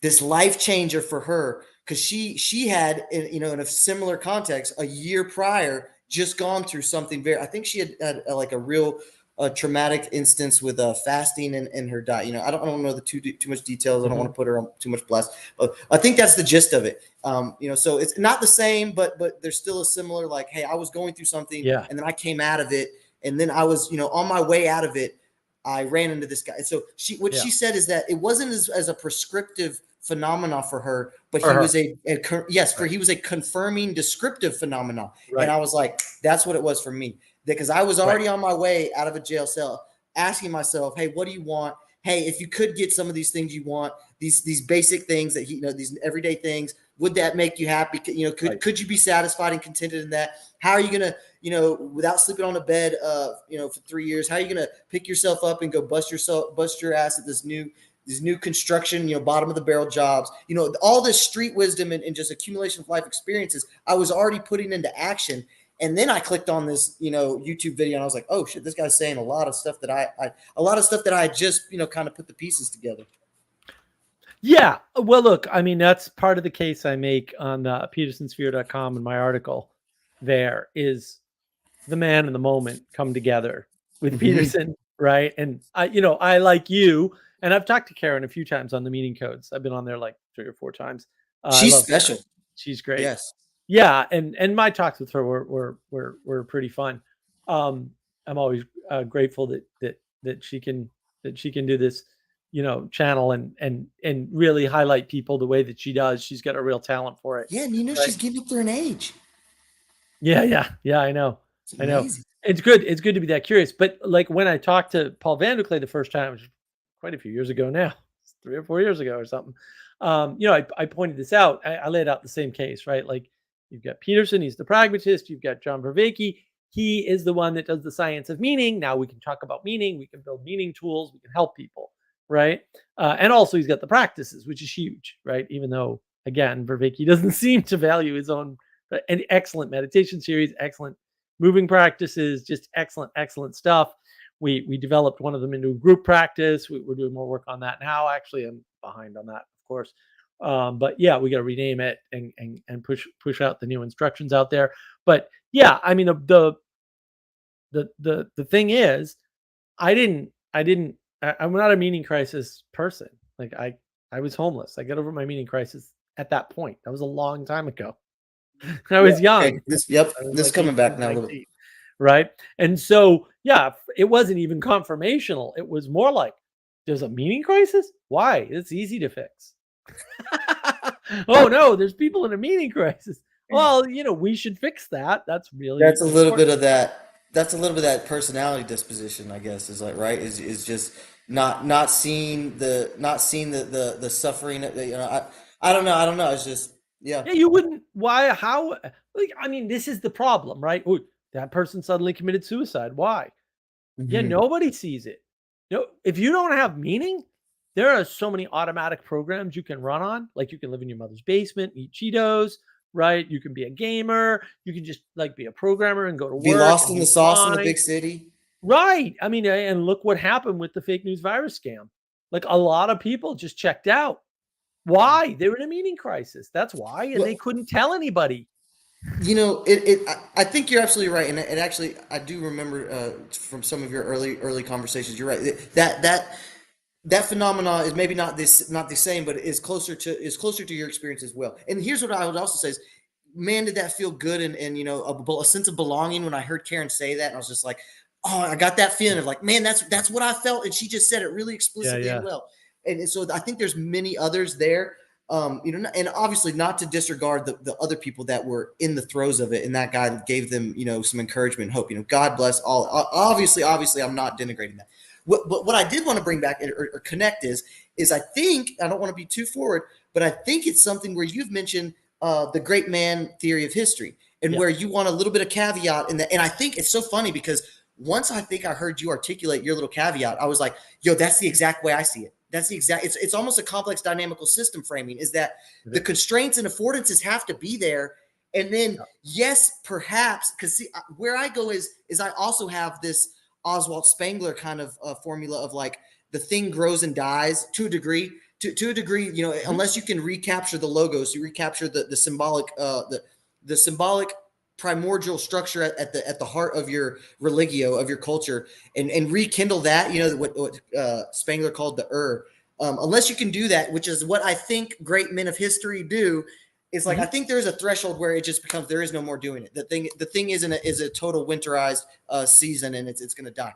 But my point with that is I loved your caveat, is that I think it ties into that Peterson thing, is that there was the society, the culture had decayed so far. It was just asking for someone who had the bona fides Yep. of the academia cathedral, the bona fides of the cathedral, who was going to, tie into that evolutionary psychology, evolutionary biology Right. substrate, and say, hey, man, I mean, this is where I took it. Hey, man, I'm going to be the first person you ever heard, Matthew Parlato, who's not going to denigrate the religion, who's not going to Right. denigrate Christianity Right. from this worldview, from this left Right. side, left brain academia, liberal Right. modernist. It's Well, the first time in my life I ever heard it. and not even necessarily denigrate, although that is the correct word, but try to bring it down to your level. We're going to keep it high up in the ideals where it belongs, right? The church should uphold an ideal. And I know that's another thing I stole from Joey. Joey, Mark does more with my ideas than I do. Thanks, Joey. So I don't know about that, but I appreciate it. The church is supposed to uphold the ideal. The religion is supposed to uphold the ideal, right? And what are all the criticisms of religion?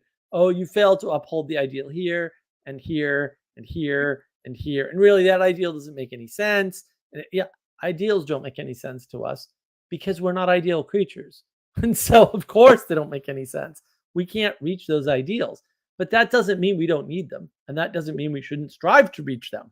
There you go. That's the Gregory of Nyssa thing. That's the life of Moses. You just nailed it. I was going to say is like because Right. I think it's a misconstrual of ideal creatures as such as that Yep. Saint Gregory of Nyssa outlines in the life of Moses. No, the good is paying attention and busting your butt to the good, knowing you're a sinner, knowing that we're not ideal, we're not going to. Because Right.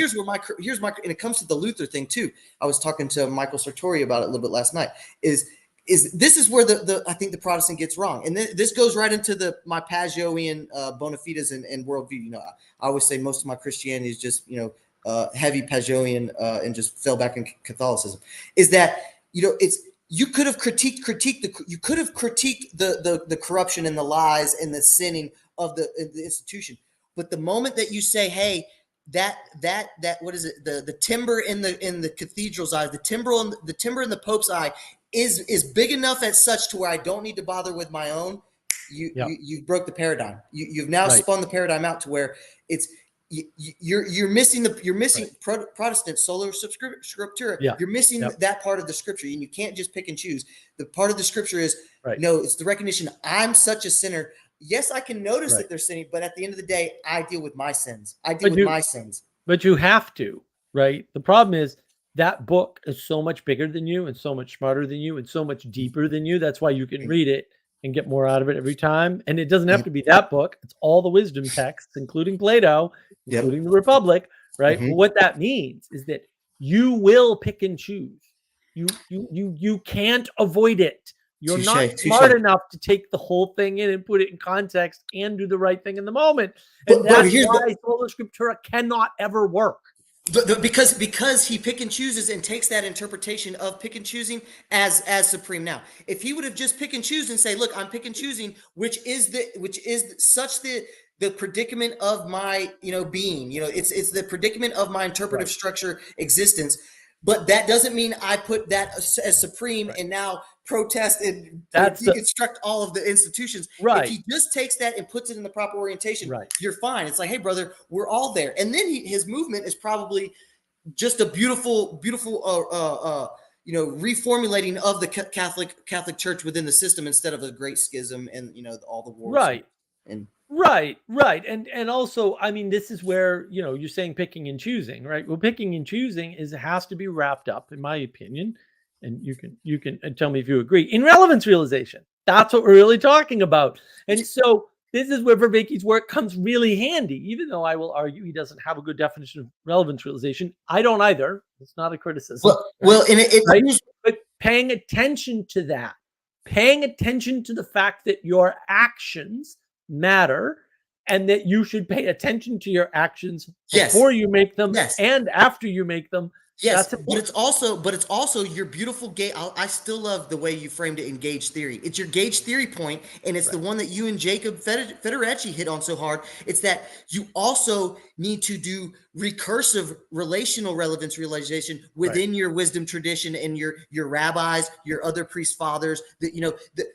His brethren, his colleagues, he should have been wrestling to such a degree where they kept him in check and said, look, we're with you on your critique, Martha. We see your 95 points. We in the great way of negotiating and persuading people, credit him, acknowledge that, but then also be that constraining relational network that says, hey man, you can't break this thing. You can't schism and destroy this thing. That is the no-no. Well, but to some extent that happened. I mean, this is always the Catholic critique of Luther is that, we kind of gave him everything he wanted. It took longer than everybody thought. But then I want to circle this back. Like, again, you're a limited creature, right? So you can't just use the Bible by itself, just you and the Bible, because you can't. Like, that's absurd, right? But then the bigger problem is you're also trying to boil the ocean. The church, by definition, is bigger than you already. And so you've got your eyes on something outside of yourself. Sometimes you got to look out for the tiger in the woods. I get it, right? You got to plan ahead for water and food, sure, right? But way bigger than you, over which you have zero control. And what control you do have is through the improvement of yourself, right? And by staying inside the system and reforming it from within. systems don't get reformed from outside ever. They get destroyed from outside. They That was never gonna be get my- reformed from outside. That's never happened in history that I can tell. Well, that was going to be kind of my point too, is that, you say the Catholic Church ended up giving Luther everything he wanted. It's like, yeah, he did, ha ha ha, in a kicking, screaming after the whole thing went ablaze. But I get your point. Your point stands. But I think there's just the context and construal of that point. It's like, that does matter. That's where the squeeze is. The It's- reformer, but the church during that time was in reform. The Catholic Church was regularly reformed. People forget that, right? Well, it's Reformation. It's like, which one, dude? Well, and let's stick with the special thing. It's like, do we really think Martin was that special that he emerged in a culture that wasn't right for it's the same, Right. and it goes right into that great man theory of that, Right. there was I'm lacking for the word, but the culture was there. The culture was there to birth, Martin Luther. And then you had the technology, right? That's also a huge factor that springboards it all. And then, Right, I can go into the whole political framing and power framing of, right, but you can't. once. Go ahead. You can't, Matthew. You can't do sola scriptura without the printing press. Mhm. It doesn't work. It's not an option. Bibles are too expensive, too time consuming. Well, it's to one of my make. favorite. When I feel like a real D head, it's one of my favorite wrenches to throw at a Protestant. Is I give them the old notion of how reading evolved from the John Vervaeke's historical analysis of. I mean, it's just a regular historical analysis of reading, and usually it's good to just watch them set back in their heels and be like, Right. what are you talking about?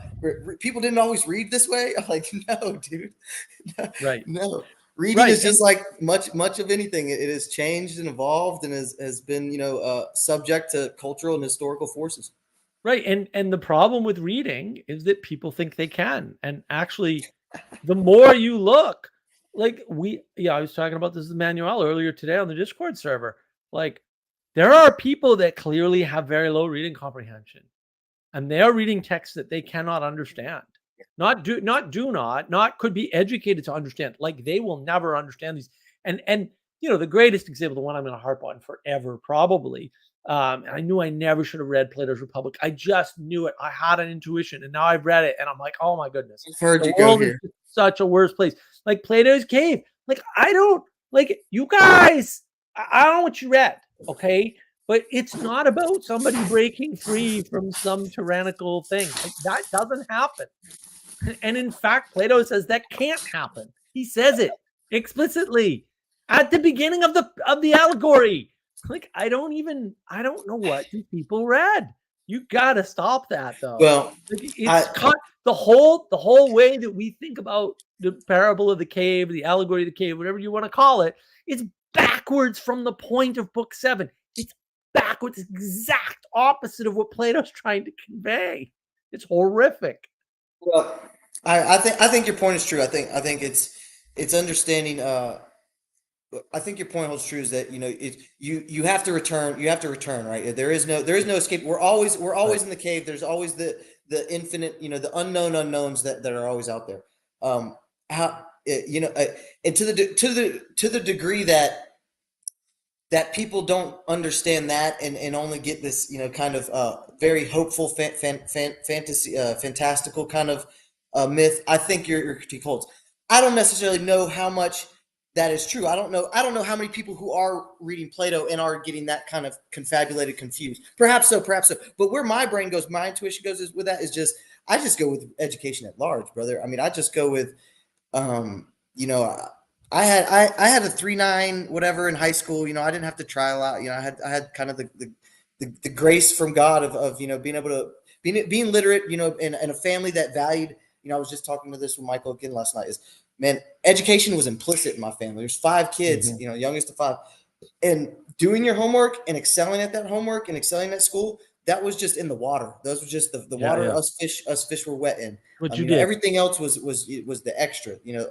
So there's some of that I just, it's hard for me to relate and grapple with. But what I would say is that, yeah, I mean, you're also just gesturing at the total devastation of American education at large. I mean, we can go into the James Lindsay stuff and the political stuff of, this thing just being totally carved out, hollowed out, aimed for political and powerful reasons and manipulation. But yeah, it's a total travesty. I mean, you really want to make a human suffer? You really want to make them a slave? If that's that's a pop buzzword of it. Make them ignorant. Make them ignorant to you in Oh, your no, ways, and don't make them ignorant. Educate them in the wrong things. miseducate them. Touche. Right. Because then they'll be ignorant of the important things, and you'll be able to manipulate them all day long. And the next thing you know, they're grabbing freaking, plastic barrel tops and storming barricades like retarded people do. I listen to and mostly just for I'll be very honest. This internet community here is it's mostly just for old shits and giggles at this point. I really do not give much effort, attention, stress, anything to it. And I have faded even the attention I give it to. But anyway, there's a political pundit, Aaron McIntyre, who by the way is from North Florida, I believe. So shout out North Florida there.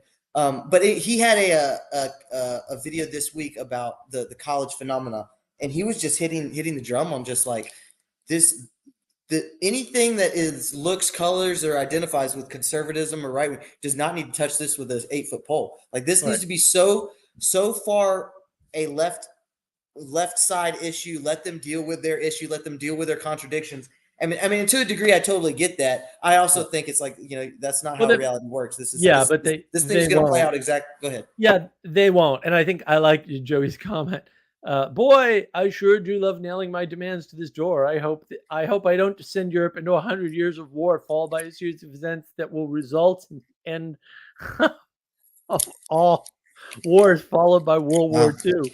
Yeah, the war to end all wars. And then that's heavy, Joey. And I think that's part of the problem. And Ixon, there's no difference in education and formation. That's the problem. It's actually the same. It's the same concept at some point, and we're confused, right? We've split off the special word education, and it's kind of made up. It's formation is the correct term, but I want to point out that pattern is an inevitable pattern. This is why, Matthew, I don't like those. I don't like. Yeah, it's all right, man.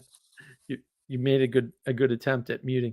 I don't like those other frames. The reason why I don't like the other frames is because that when you nail things to the door of the church, right?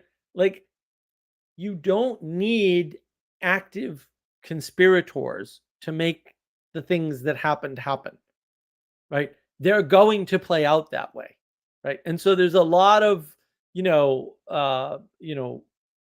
hey, about someone is funding these students, right? And, they're organizations that are partially funded or fully funded by George Soros. I have no doubt Soros is a bad person. He always was. Just listen to any interview with him. Like you'll hear it. And if you don't, you need some discernment. He's very clear about his agenda.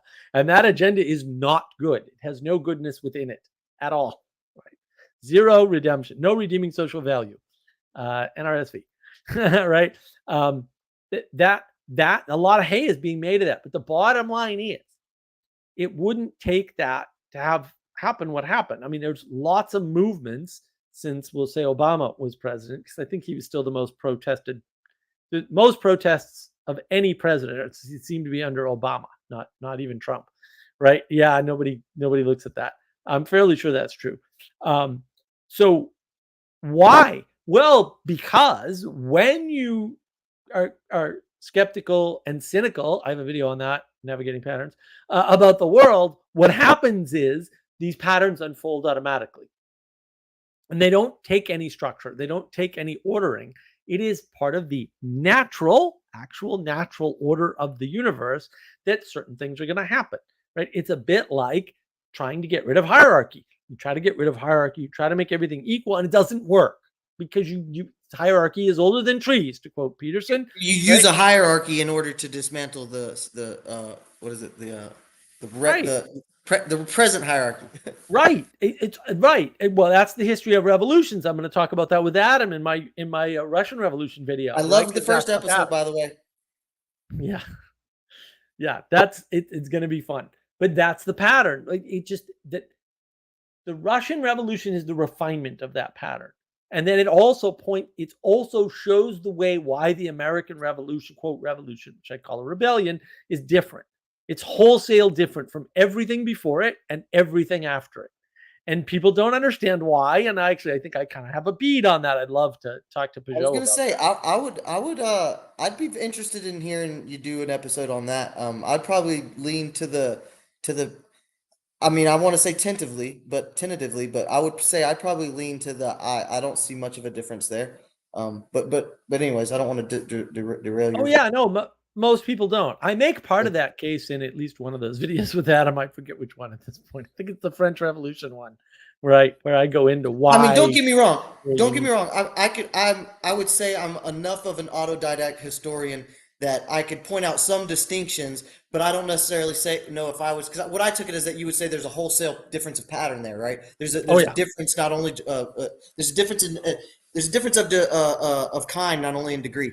And so yeah, I'd be right. interested in you going into that Well, when you do get that listen to episode. the English Revolution one, and then Okay, 'cause that's the first sure. one, right? That's the first one. For the Russian Revolution is the last Maybe one. maybe I've missed an episode. Excuse me. Okay, Yeah, is this yeah, with you and Adam? yeah. The Killing of a King. I Yeah, must have missed one. Okay. yeah, I'll have to go back. because that part of it seems to be timing. Just like when this happened, and it's not even when it happened; it's timing of communication, right? Mhm. Because the U.S. colony, or what became the U.S., the colonies, right? First of all, they wanted all 26 colonies. There were 26 colonies to rise up in rebellion at the same time. Half of them just didn't.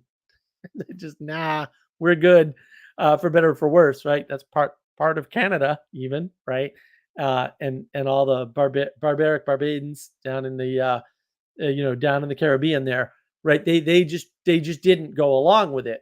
Right. You gotta go, but also, like, the people here in North America didn't understand what had happened. They didn't understand that the king was no longer in charge because of the beheading. They had no idea. Like, they just genuinely did not know that the system was broken. They Well, did, I was and gonna say, Parliament was new. Nobody had a parliament. there That's was a the paradigm. Yes, that's what I was going to say. Is you can't blame them for that either, because first of all, it's like you said, the temporality of the context, right? I think is what you're gesturing. The temporality of the context of all the different forces and constraints right, and enabling right. affordances that were going on. But I would also say the locality matters too, because in a paradigm shift like that, first of all, we were talking earlier about paradigm shifts. The time thing, I think, is a huge mystery, man. I've been, if I do launch my channel, I might do my first little monologue and just sit there and chew on time for an hour or as long as I can. It fascinates me. It totally fascinates me, this idea that we think we understand time and how things move, because Right, it's funny on when things, it's like the Nietzschean thing. It's like, oh, they've done it, and lightning, it takes time, or thunder, it takes time. It's like they've done it and they don't realize the effects till later. And it's like, we're talking about going from the monarch to this new parliamentary system where you keep this symbolic monarch, and you had a bloody, violent movement to take this, and then we're across the pond, but yet we still identify with that culture. It's like, it totally makes sense that paradigm shift yep, just doesn't land. And even if it doesn't right. land, you could go further to say they have not a clue as to, they're like, what are you talking about? There's a change Right. in politics back home. It's like, Right. They have no idea that yeah. happened because it's too new. And what people don't realize is that the problem isn't Parliament.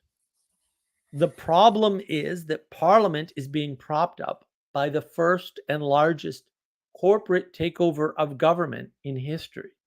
The East India. And that changes everything, because in the past, how would that have happened without the largest? Hey, The East you, India Company you're was speaking to the choir, bigger. brother. They had a bigger military than any country. You're speaking to the choir. That what you just said lines up right with Bertrand de Juvenel's On Power, the nature and history of its growth, and how you can really just analyze all these different historical movements, and you really just follow the power. Is what you just said. That's what you just described to me, is that Maybe. there was one of the main forces that allowed this parliament to rise was that one of the largest, most powerful entities that had just been formed and emerged in this culture was seeking and feeling out a way to seize that power. And boy, it seems like they did. And then if you fast forward that, another 100 years or so into, but they didn't. They're gone. Well, but time out, because power is ubiquitous and moves. And so so that was my next point, is that you fast forward that into the stock market and the market economy that is now going to bolster the entire capitalist system that definitely takes over from there. This total global exchange, inter exchange. New York becomes this economic hub and the total the second industrial revolution. It's like at that point you get the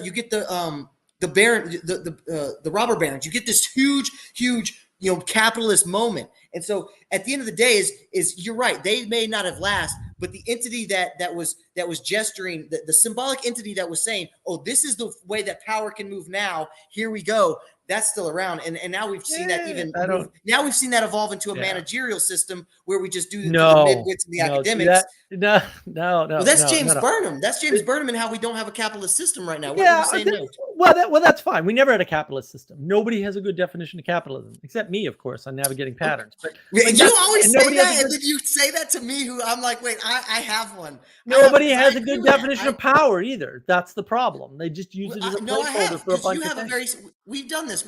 You have a very scientific, technical definition. My definition of power is ability to make happen, ability to make the thing done. But that's fine. All power is in people. Then it doesn't exist outside of people, ever. Okay, that's fine. That's fine. Right. You can still say that there's a symbol. You can still say there's. Well, it doesn't move then. Say again. It doesn't move. Right. So what happens? No. Absolutely.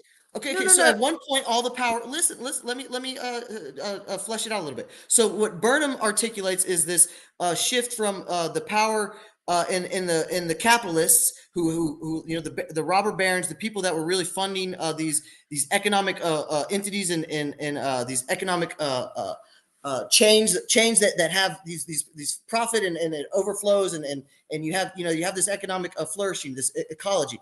And then what happens is to own that funds, ownership comes down to access and control. We third party that out to bankers and management, which all come from this system of education, where the system of education is now just these midwits that obviously they have jettisoned God, and so they only are looking for their self-fulfilling power and legacy and tangible progress in that degree. And progress gets to be redefined. I mean, this is where the progressives come. And so in that degree right there, you can say that power was shifted from people who were running the economic system that we were following, this capitalist system, to where we maneuvered into this managerial system, to where now power is in the hands of all the deans and all the colleges.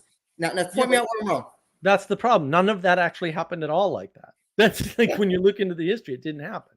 So like here, I'll give you an example, right? Mm-hmm. So Rockefeller is in an active conspiracy with JP Morgan and Carnegie and a bunch of the other guys, right? So so-called robber barons who are not robber barons, right? They're the greatest philanthropists in history.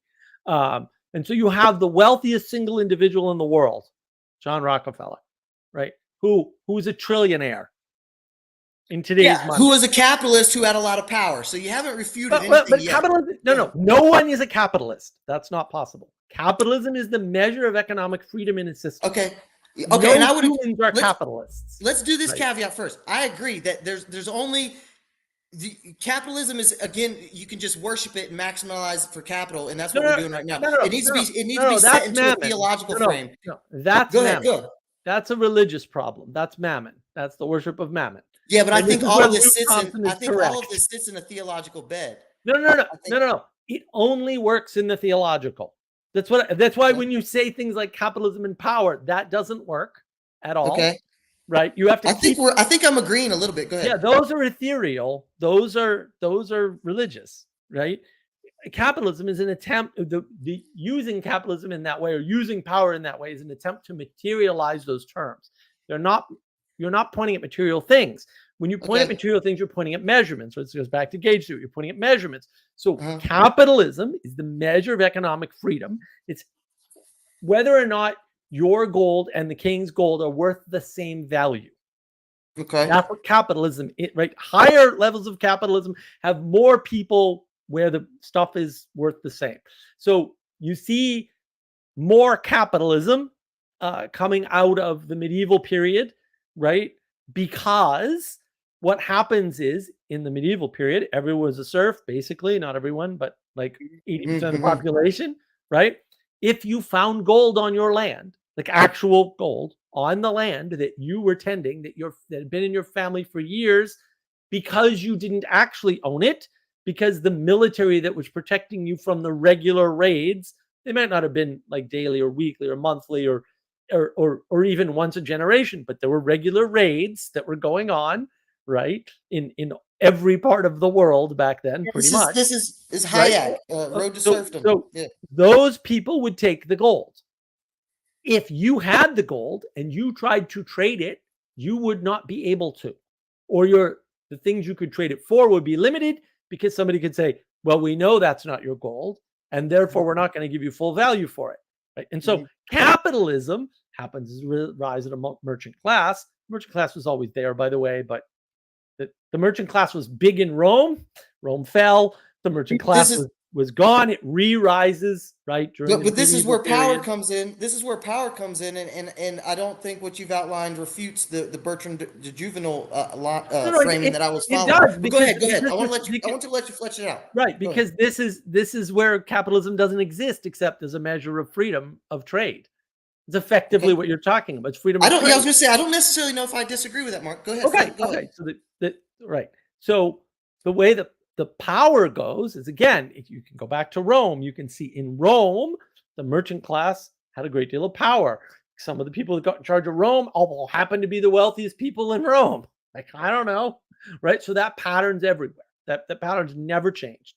Now, that goes away in the medieval period only because the wealth concentrates, right? The wealth in Europe is still concentrated in the same family that it has been for 400 or 600 years in some of these European countries.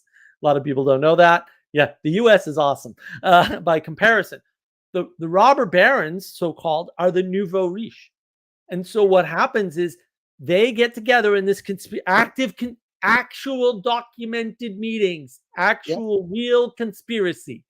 And they say, we're going to buy the presidency. And they do. And it backfires on them immediately because you can't do it. They tried to exert their power through money, and that always fails. Always.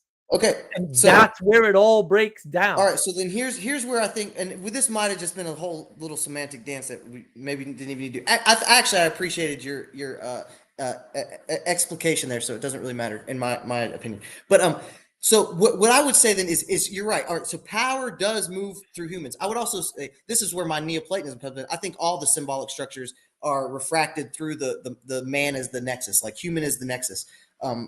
Whatever the universe, the one is coming down. I think it penetrates down through man out into the collective soul, the world of symbolic structures, and then it refracts back into it. It's this ever emanating, emerging. That's this image I have. But anyways, what I would say is, so yes, I agree that power is in the people, and that so by your definition and your illustration, exactly the people. Power moved on and backfired, and they lost it. So, but what I would say is that they never had it. They never had it. Okay. Hold on, Matthew. Let me do. Hold on, tell me. Let me do two. They had this. Hold on. They had enough power that they could exert enough power to buy the presidential election. Now, they may have not had the foresight and wisdom to realize that power is beyond their control, and that power would move for power's sake and find just the next. I'll give you a better way to think of it. Let me catch up with Joey here. Joey, capitalism is a system by which work can be abstracted and stored over time. I like that. I would say the measure of the fairness of that, right? Because there's other ways that you can have a system that work can be abstracted and stored over time. I think socialism is the same thing. You can abstract work and store it over time and distribute it evenly. It doesn't work, by the way, but you can do that. There are systems that do that, right? That there are non-capitalist. The feudal Europe is a great example, right? Like Work was distributed, abstracted, and stored over time, for sure. It just wasn't fairly and evenly distributable, right? Because again, the king's gold was worth more than your gold, right? And so that's actually really important to know, because the hierarchy and the money were linked. Hierarchy and the money are no longer linked, especially within the United States. And so Joey also says a level removed from barterism, right, where only goods can be exchanged for other goods and work is exchanged directly for goods. Well, look, I would call it the emergence of currency. How you deal with the currency is capitalist, more or less capitalist over time, based on the freedom.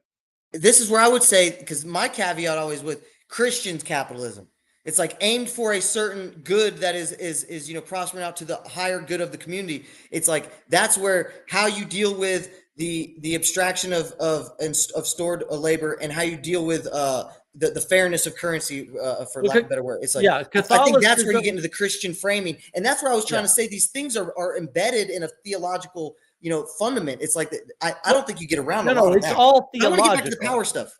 No, it's all theological. When you try to understand it outside of that, it just doesn't work. That's why I don't like Curtis Yarvin. He's trying to understand something outside of the framework. And Joey says socialism doesn't store work at the level of the individual. Right. But it does store work. And that's the problem, right? It democratizes work up into a layer of abstraction and then tries to distribute it back down.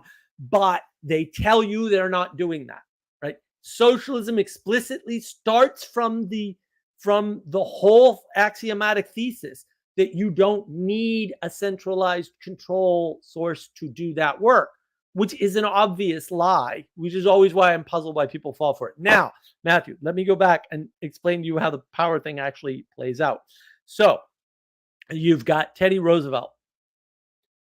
Teddy Roosevelt changes the world in ways people have no idea about, right? So like he invents the modern police force, the modern fire force. He invents national parks. Like he just creates a bunch of things. Right? He's also reigning during the time that the managerial revolution I was outlining. That I don't know if we're explicitly refuting, but that's where some of this rub came in. Is that he's actually during that time of when like you said, it's the great New Deal. It's all the agencies. It's this total paradigm shift of the system we're going to run our society on. It's not a paradigm shift. Yeah, it's not a paradigm shift. It's a return to an old pattern. This is what bothers me. I'm like, no. Rome had all this. Like everything we talk about in the U.S. that's new is not new. Rome had it all. Okay, right? But you could also say there's nothing new, right? So I mean, in that way, I think paradigm shifts could be paradigm returns. Like we are all these structures we think are unique to us are actually stolen, ripped off wholesale by the people who ripped them off, like explicitly. Like the entire United States government. I don't know if affirmative action is of the rediscovery of the Latin and Greek texts explicitly. It's not, none of this is new. None of our government structure is new. 0% of it. But what happens is, so Teddy rises up and he transforms a bunch of things. He's a war hero.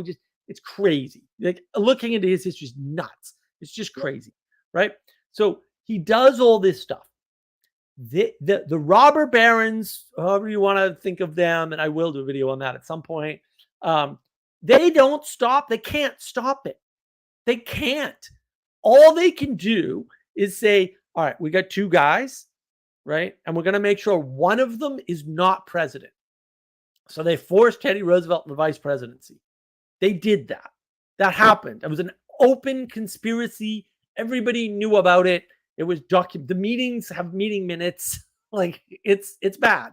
It's as bad as it's as conspiracy as it gets, right? And then what happens? The president gets shot. Teddy Roosevelt becomes the president. Totally unexpected, right? And so it doesn't work. But the thing is, it's not that it didn't work because he got shot. It didn't work because they couldn't prevent the rise of Teddy Roosevelt. Up here is I think our framing of who's it working for, because that's what I'm getting. I'm working from a frame of raw power qua power. I'm working from the powerful, a little bit of power, barely any power. No, there's no 3 levels of power. There's no such frame. Say again? There's no such frame.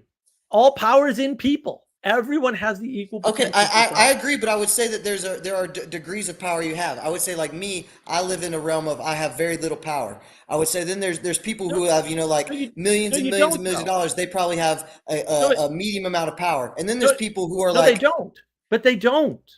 That routinely doesn't happen in the world, like yeah, I don't know how ever. you can say, I don't know how you can It just say they doesn't don't. I don't know how match. You can you can't. say. No, you can't look at the influence of a single person and match it to their income. It doesn't work. There's No, lots of that's people. not, no, and I also don't think influence. I think we need to be careful. Well, let's be careful with the words. Let's stick with power, because here's what I'm getting at. This is all I'm trying to get at. Well, Is first define let power, me then Matthew. Just say it define again. power. I Define just said power. ability to Give me make a happen. definition of it. Ability to make happen, and then authority is right under that, is the right to say it should have, right to say it should have happened. It should have been done. So it's power and authority. That's those are my definitions. But Okay. here, let me just put my kind of framing on How it, do you and how do you see. measure this ability to get done? I mean, yeah, I think there's a lot of blurriness and messiness there, and you know me, I'm also Mr. Temporality. I think this whole conversation about power, as here comes the Christianity. I think once you take into time and temporality, I think the whole game gets even more fuzzy and messy. But here's because I think there was a fundamental move, and this is kind of the Leo Strauss political history on political philosophy move that I also kind of abide by, is that there was this shift from this righteous leadership of the powerful and what they were doing in the medieval times, these kingships, these where the divine right of kings kind of got blurred from this divine responsibility appointed from these great wisdom traditions and religious communities, is that there was this notion of leading and remembering the temporality, and of governing towards the true good and the beautiful of your people, of the symbolic, let's get some Spangler in there again, the symbolic soul and symbol that your people are built around for. Now in Christendom, obviously, this was Christ, and I think you can also say there was, with the amount of saints that were sainted in the stories of some of those leaders in that time. I mean, I think the proof is in the pudding there, is that you can make some of those judgments on whether power was wielded well there. But the line that I start to follow is this Bertrand de Juvenel's high, low versus middle move, in that power is on. It's in his on power, its history and the nature of its growth. And basically, what he outlines, and this is why it came up for me, is when you hit the East India notion, is that it just fell right into the line with this pattern that he lays out. And so, I think the rub between me and you might be the semantic framing, or difference of framing on power at large as this ubiquitous, transcendental principle that if wielded right and righteously and wisely, it's like, oh, look at this beautiful thing, it's powerful, it's amazing, we should kneel and venerate it, even my ancestors did, by the way. Or in this Machiavellian move, we threw away the transcendentals, and it's all about these tangible, what I can have now, what these materialists, have the more things San Francisco move. It's like, yeah, I think it does get to where you want to measure, you want to test, you want to have the proof of, was this leader Here's powerful look, guy? here's Joey's great comment. How do you measure? Get doneness credits, obviously. That is the statement of the problem. But you gotta listen to how you're talking about power now. So you agreed with me that all power is in people, but now you're talking about it as though it's outside of them, and it's something they can grab and manipulate. But I am being specific, that I think there was this historical shift from our leaders, and that we did take it from this transcendental principle to where it's this thing that it's this realm we live in and operate in every day. It's all we want is power, money, and political No. legacy. No, that's not true at all. Like, this is the problem. Like, if you put things in that frame, you can make that work, but that's not what's happening. And this is what I mean by you have to put like how things are happening in the world in a religious frame. There's no choice, because everything that's happening is happening from the ethereal, right? And putting it in a material frame, even if you use words like economics and then go, well, economics isn't really material, it's fully material, right? Or you use a term like, you can even use a term like, well, the church. Well, the church is actually a materialist frame. I may be communicating myself poorly. I don't think we're disagreeing here, or if we are, I don't think it's as vast as it. The power is not external and it doesn't shift. Like that's not what happens. Okay. So all right. So here, all right. This goes good with my little Neoplatonism. I don't think it is. I think there's a both and. I think there's the principle that we have brought down and worshipped, this mammonistic principle of money, power, politics, that also moves through us and is the only way it can. It's like these ethereal principles. The only way they can be moved is through the cosmic fulcrum that is man. We are the only thing that can make them physical. Okay. But what I would say is that the framing that I'm getting at is that even if here's where I'm going to say something controversial. Okay, here we go. Maybe this will paint it out. I actually don't think that the legalese and the legal movement of the civil rights did what everybody thinks it was, what it supposedly did. I think actually the symbolic Christian soul of America, that was the only thing that ever did and ever was going to change racism, discrimination at large in America. Do you disagree with that kind of framing there? Do you think, does some of that hold water? Can you entertain that? It was okay. I would say the civil rights movement was a manifestation, right, of a Christian ethos. Okay, there you go. Okay. And then I think you can get even more, you can even push back further on me and say, yes, laws are only proper laws are only supposed to be the codification of embodied values, and that there was just an emergency an emergency confluence of the embodiment had to hit with the codification really fast. And I would almost, I'd give you some leverage there. But here's what I would say is that at the end of the day, though that was moved through people of power, the people in the 50s and 60s, the leadership felt that civil disobedience, felt the draw on their symbolic Christian culture and their symbolic Christian soul inside them, and said, okay, this is the move. I am the powerful, and this is the move I have to do at the expense of the very low in power, who's being discriminated. Oh, no, never.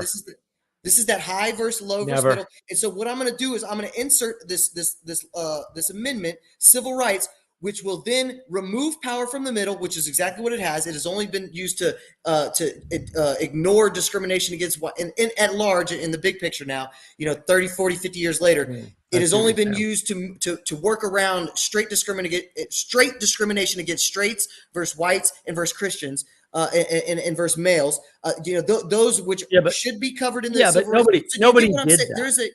Go ahead. Nobody did that. That happened because it's a pattern. No one did that. I think it's the spiritual possession of power. Exactly. No, it's not. It's not. Power only active through human. No, and I don't see how you go ahead. I just watched this wonderful Jonathan Peugeot video where he gave a talk. I forget where he gave the talk. And if I offended anybody with that, we can have the conversation. No, it's fine. Don't worry about that. Don't worry about that. If you're offended, you can click off. People are adults.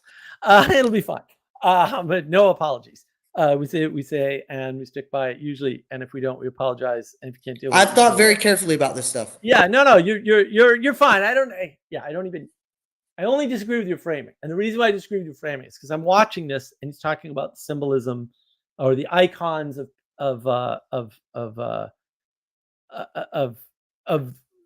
Easter, basically, right? Of the resurrection. And so he's talking about the iconography, right, in this wonderful talk.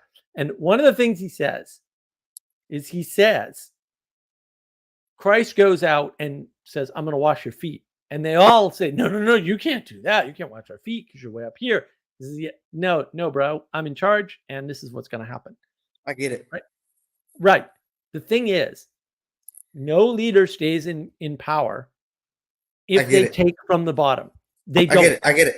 It never happens. Okay, I know where we're coming from. It's our starting point. You're gonna love this.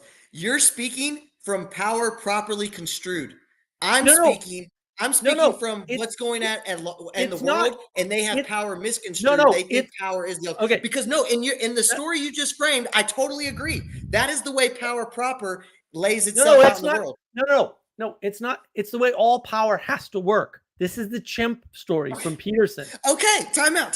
So what I'm describing could be defined as a total civilization falling out of working. No, That's no, what the no, decline of the West could be no, articulating. no. That's This is not even just a what's slow happening. decline of No, we're not not working even. well. No, the West is actually not even in decline. That's the funny part. Everybody keeps saying that, but that's not actually happening. Well, we That's the definitely funny got to have this conversation. No, yeah, but let me lay it out for you. Like again, like the power comes from the people and goes up into the structure.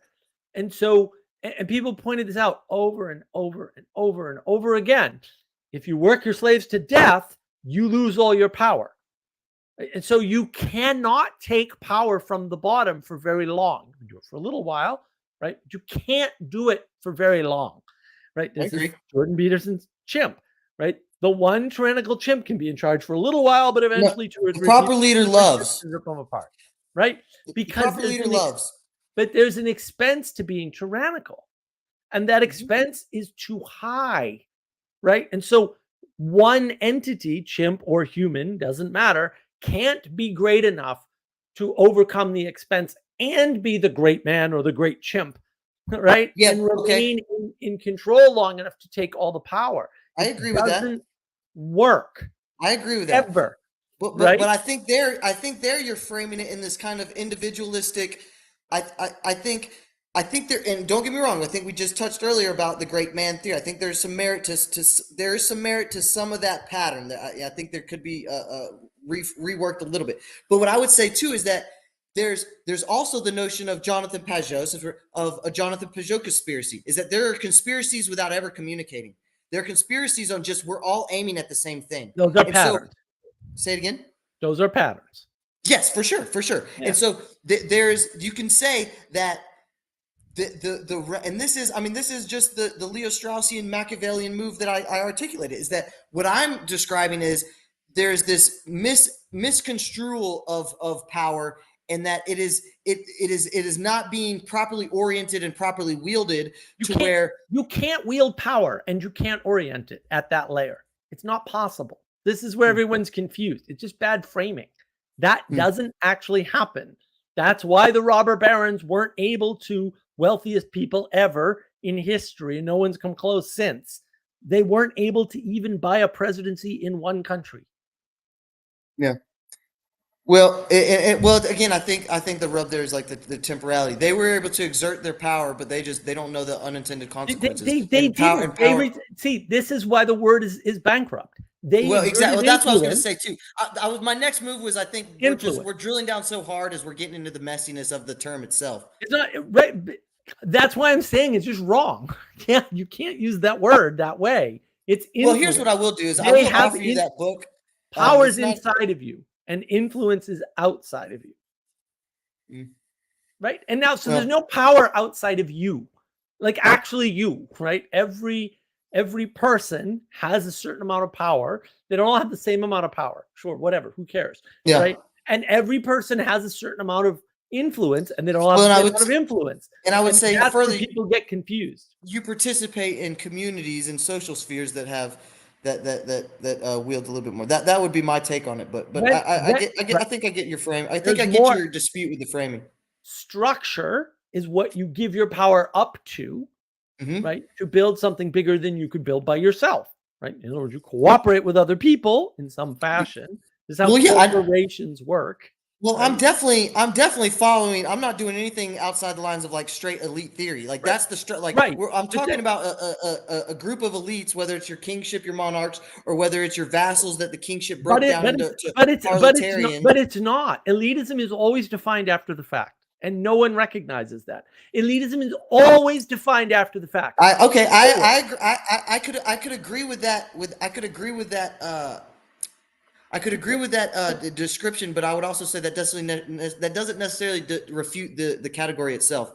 No, it does, because you have to rely on elitism existing first to make any of those frames work. And elitism doesn't exist first. It exists last. It exists as the result of the influence having been wielded and the power having been manifested. My point with that is that if you're doing these historical analyses, then of course it's from a a post hoc, right? We're always post hoc justification. We're always post hoc rationalizing. No, no, we're not. We're not always doing that. But the people you're reading do. But I want to catch up on this. I want to catch up on Joey's comments because you're good. It's a pattern. I see my comment about Roman tribal readers. Demagoguery is as old as tribes. Right.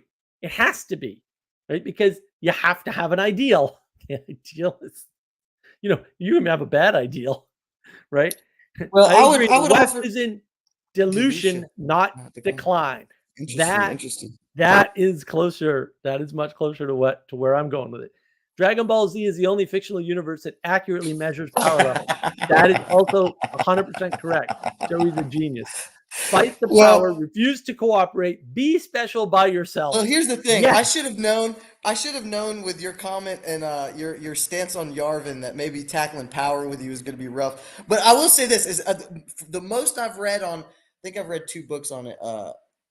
I think DeMaester did another one. I can't think. But anyways, the book I've read the main line I'm referring to is Bertrand de Juvenel's masterpiece on power, its nature, and the history of its growth.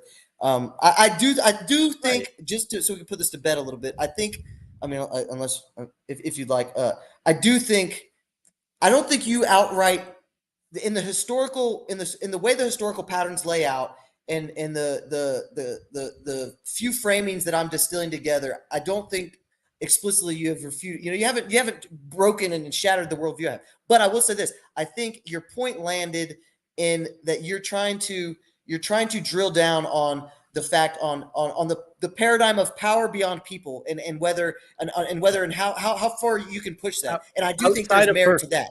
Right. Say again. Yeah, outside of persons. Right? Yes. Zero power outside of persons. I do think there's merit to that. Power, hold on. Power is time, energy, and attention directed, right? I have a video on power on my channel, right? Time, energy, and attention directed, right? So you direct time, energy, and attention, that manifests as power, right? And then the way that all works, right, is that we give our power into a structure, right? Institution. That's exactly right. Right. You're supposed to do a church or a kingship or a family or a state or nation. It does not exist outside of a body, a corporation, right? Yeah. Or a structure or a person. And so when you talk about it external to those things, you misunderstand the world completely, wholesale. Well, and to be fair, and like I said, we can put a pin in this, is I see the merit of that reframing or of that critique of the framing. And then I would also say is the power that I'm speaking of is this kind of like this platonic, this ephemeral, like, this principle, the powers and principles. I mean, it's right there, right? This is what I disagree with. Agree.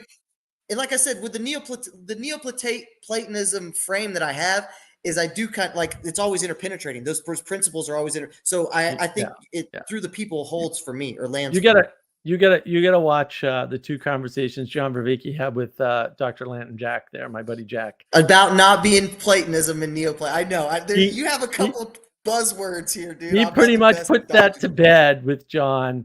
I think there's merit to it. I think it's more of a temporal thing, right? It's Platonism just at a later date. But let me tie this together, Matthew, because I think it's important because we've actually got all the pieces kind of right there, right? Go ahead. So when Joey says, right, which is what he said, I agree. First of all, Joey's brilliant. So if Joey says he agrees, like that's two of us.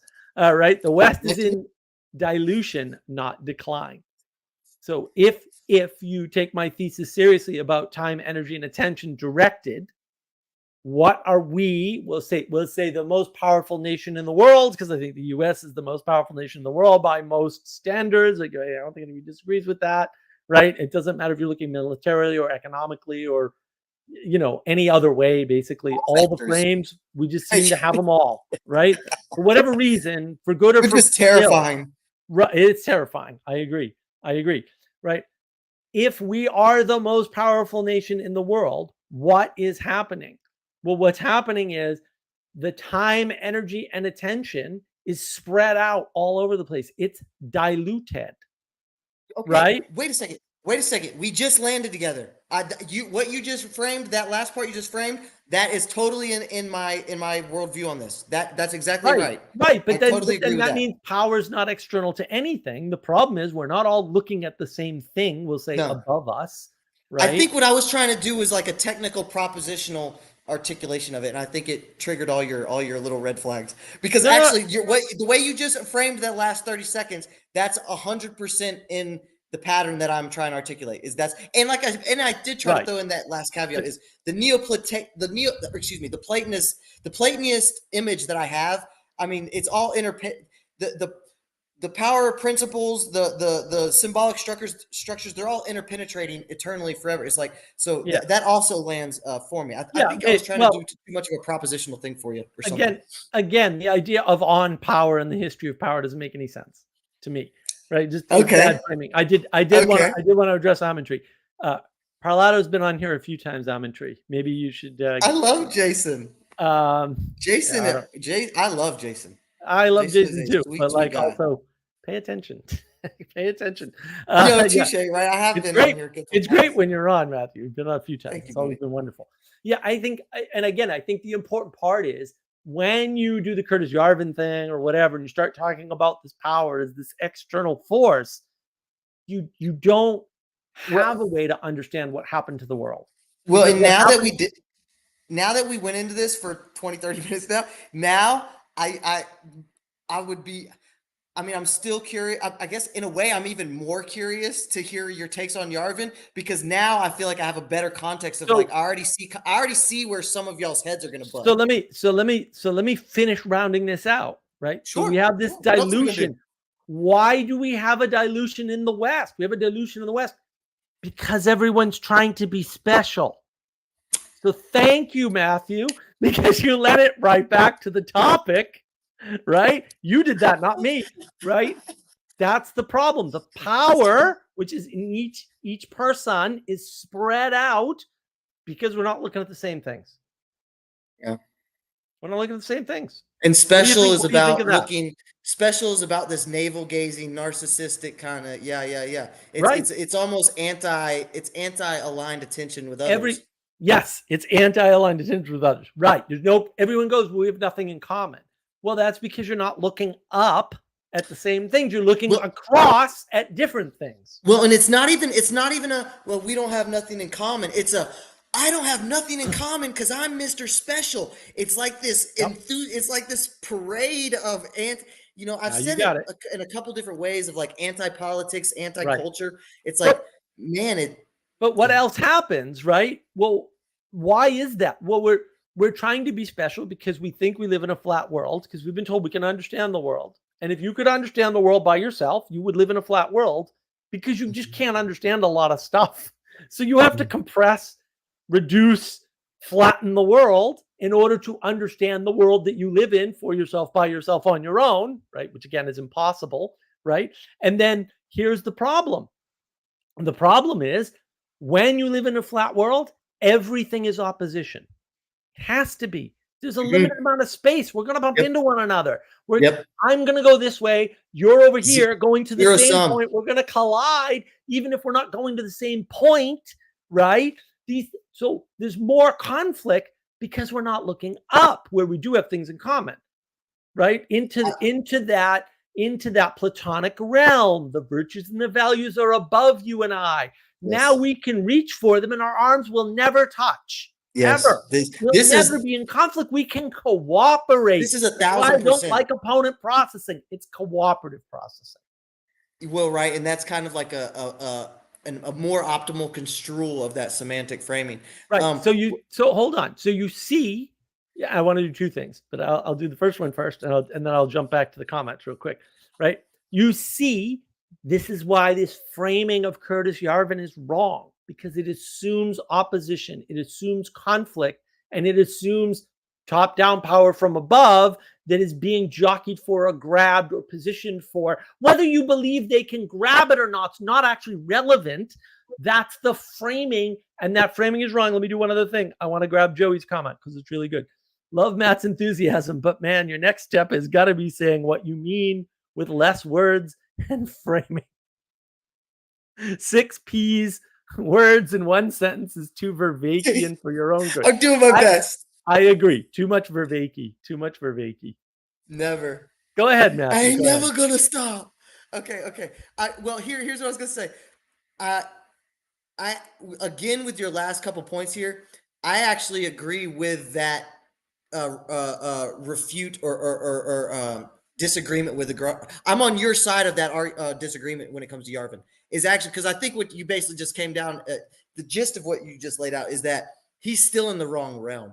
It's like he's still thinking like a political solution. Flat world. It's Yep. yes. Well, and that's what I was going to say too is you really articulated well the what I call the detexturization of the realm, right? Of this flat realm. It's we've taken away the Neoplatonic transcendence, the ups and outs, and so what it does too is it you can only project. It's only like yes. There's only my worldview, and so the only thing I can out there and put and reflect back to you is my worldview. I can't go up and out and start to play an abstraction, start to dialogos with another, and really try to seriously play with other perspectives.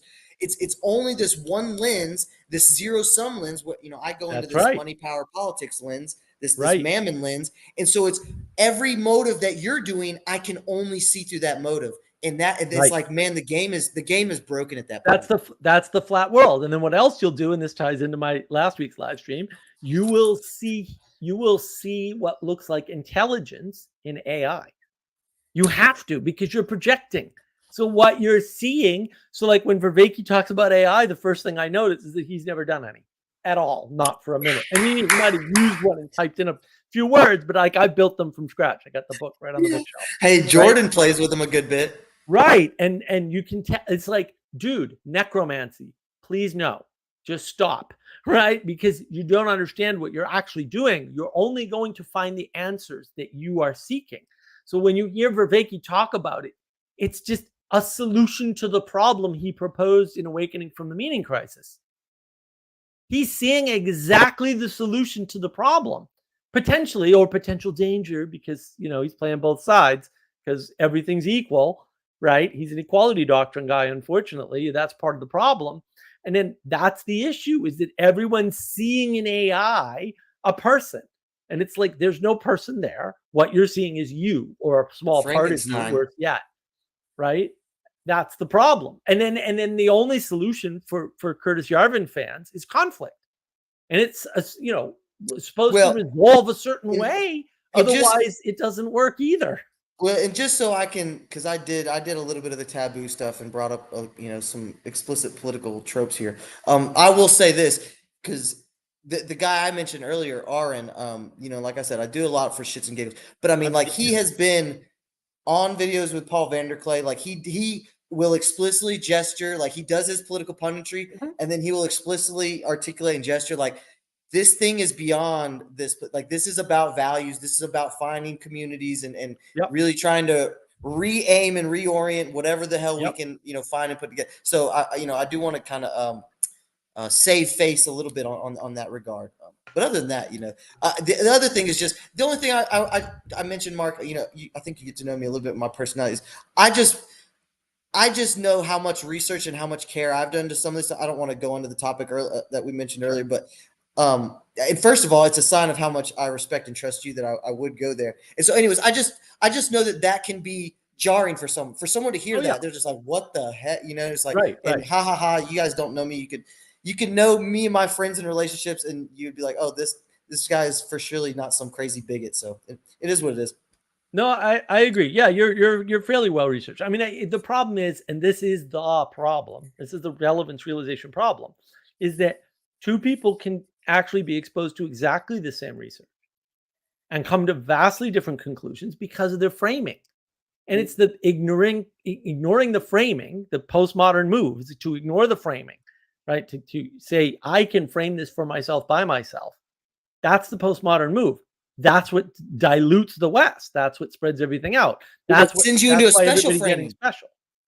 Yes, it sends you into my framing special, and it sends you into what I see as this like neurotic, always cycling, always having to have where I think the more ancient, here comes a Christianity, and I know you hate this word, but I think, this one we could chew on a little bit, because I don't know if I understand your dislike with this one, but like this God, this unknown, the sacred mysteries as the meta frame. It's like, man, when I kind of got into this like right brain stuff of like, on a spiritual journey, really, really sitting in the questions and the deep paradoxes, and just a paradigm shift of my values, and even contemplating values. It's like, Right.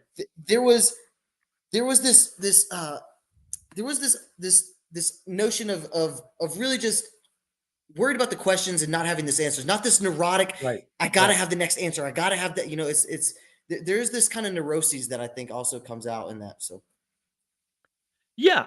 Yeah. I mean, yeah. And I, Aaron McIntyre, follow him on Twitter. It's like, he's he's just, brutal.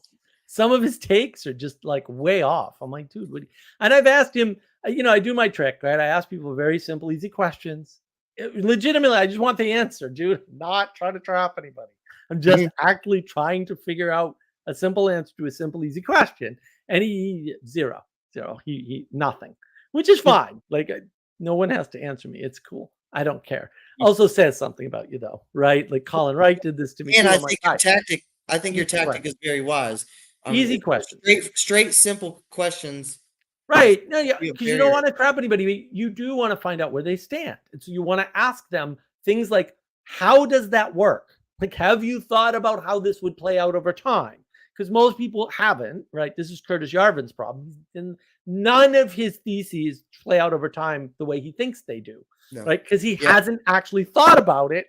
He's just saying, he's giving descriptions of the world that are accurate. Just this is the problem. They're accurate descriptions of the world. They're just not helpful ones. Yes, right. And that's his the framing. relevance realization, right? Like, Yep. it's if you think that the economy determines how individual persons buy and sell products, That's right.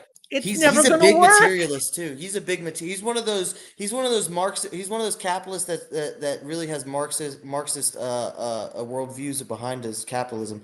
They all To do. to a degree. Yeah, They they all all do, do. because when you're at the bottom and you think you need to be at the top to have power, Yeah. right? You're a Well, communist. it's You're where I automatically landed. going to be a socialist. You're It's where automatically going to go straight into fascism every time. it's where I kind of simultaneously, when I was really uncovering and wrestling with it, it's where I landed is like, no, what we need is Christian capitalists. Like, that's what we want. That's whatever. Yeah, I mean, if you have the, I'm going to call it the Catholic ethos. I don't like the word Christianity anymore at all. If you have the I Catholic love you ethos, and your trigger words. I You're got, getting rid of Christianity that's a new now? one. That's a new one. That's a brand new. This past week, I can't deal with the term Christianity anymore. I'm all done. So if you have the Catholic ethos, or the Cathodox, I'll give the Orthodox a nod because I love the Orthodox. If you have a Cathodox ethos, right, then all of the things that would be problems cease to become problems. Now, there's a bigger problem than that, and that there's a lot of Catholics who are just too materialistic, because the problem is materialism, right? So, and the way I prove this, I talk about this in my earlier education video, education versus training video, right? The problem is that you can easily frame things as, look, they took religion out of schools in the US and that caused a big problem, okay? That is a true and accurate and precise description. The problem is that isn't all that happened, and the other components are way more important. Also say for a pragmatic side, it's almost unhelpful right now for the context. Yes, it's like, unhelpful because you magically think then, and this is no slight on my good friend Jonathan Peugeot, that you can just send people to church and that will somehow fix the problem. The problem is they removed religion, they removed gym, they removed music, and they removed art. What do those four things have in common? Those four things have in common the participatory. They have, if you want to put it in strictly Vervaekian terms, which I disagree with and don't like, they have removed participatory education or training from the school system.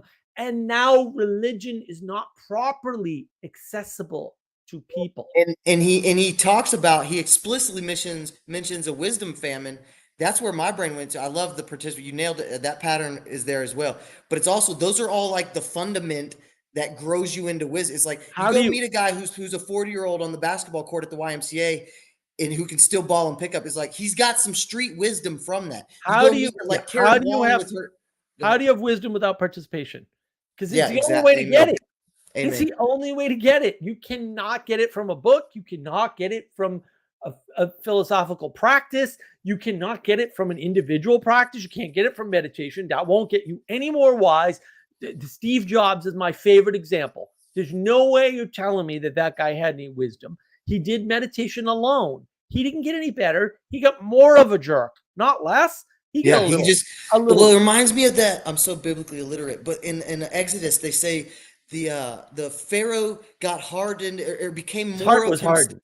Yes, his heart was hardened, and it's this notion of like you just became a more intense exemplification of the sinner that you are, or something to that regard. Right. And it goes again to that gauge theory thing. It's like I love that framing just for the secular world we're in. It's like, man, if you can't take gauge theory into self transcendence or self work or self improvement or meditative practice, moral wisdom tradition, it's like that's such a good interface, man. It's like you need to be participating in a ecology and community to where that's how you can gauge your gauge. That's how you can go calibrate your gauge, man. You have to calibrate your gauge externally. Right. It doesn't do you any good to have an internal only gauge because it's moving all the time. Yep. And maybe moving in the wrong direction, but it won't seem that way to you ever because you can't navigate with one perspective. Well, you know what? And let's just bring this whole thing back a little bit. This is almost where I think you marry when I was outlining kind of the two vectors that JP and JV kind of come in and speak about and gesture towards meaning. It's almost if you marry them, where JV's wisdom, right, is that extended part. It's that embodied part where you go participate in the community and embark on these ecologies of practices and go meditate with the Sangha. And then if you take the very personalized, very Protestant, meaning is this navigation mechanism, and you marry that to the wisdom tradition, it's like, man, I think you have a real good. I think that's kind of what the JP Sphere TLC is doing, right? It's like we're really chewing and wrestling with this thing of meaning, and I think if you married those two together, you're so close.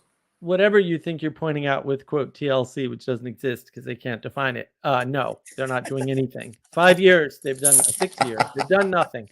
They're going to continue to do nothing. And the things they do like estuary are extraordinarily. It's no better than circling. In fact, it's the same as circling in many ways. I don't know if I'd agree with. I can't speak much because I haven't done it, but I would say my intuition is that I think there's a there. There's a there. No, there's a there. It's not good. I mean, this is the problem with Vervaeke's work. Vervaeke's not community oriented. He gives lip service to community, right? But I was one of the community creators for the Vervaeke Foundation. Well, see, this where we probably would just agree to disagree then, because I think there's a more of a personality disposition, and that he doesn't want to identify with that guru leadership status to where.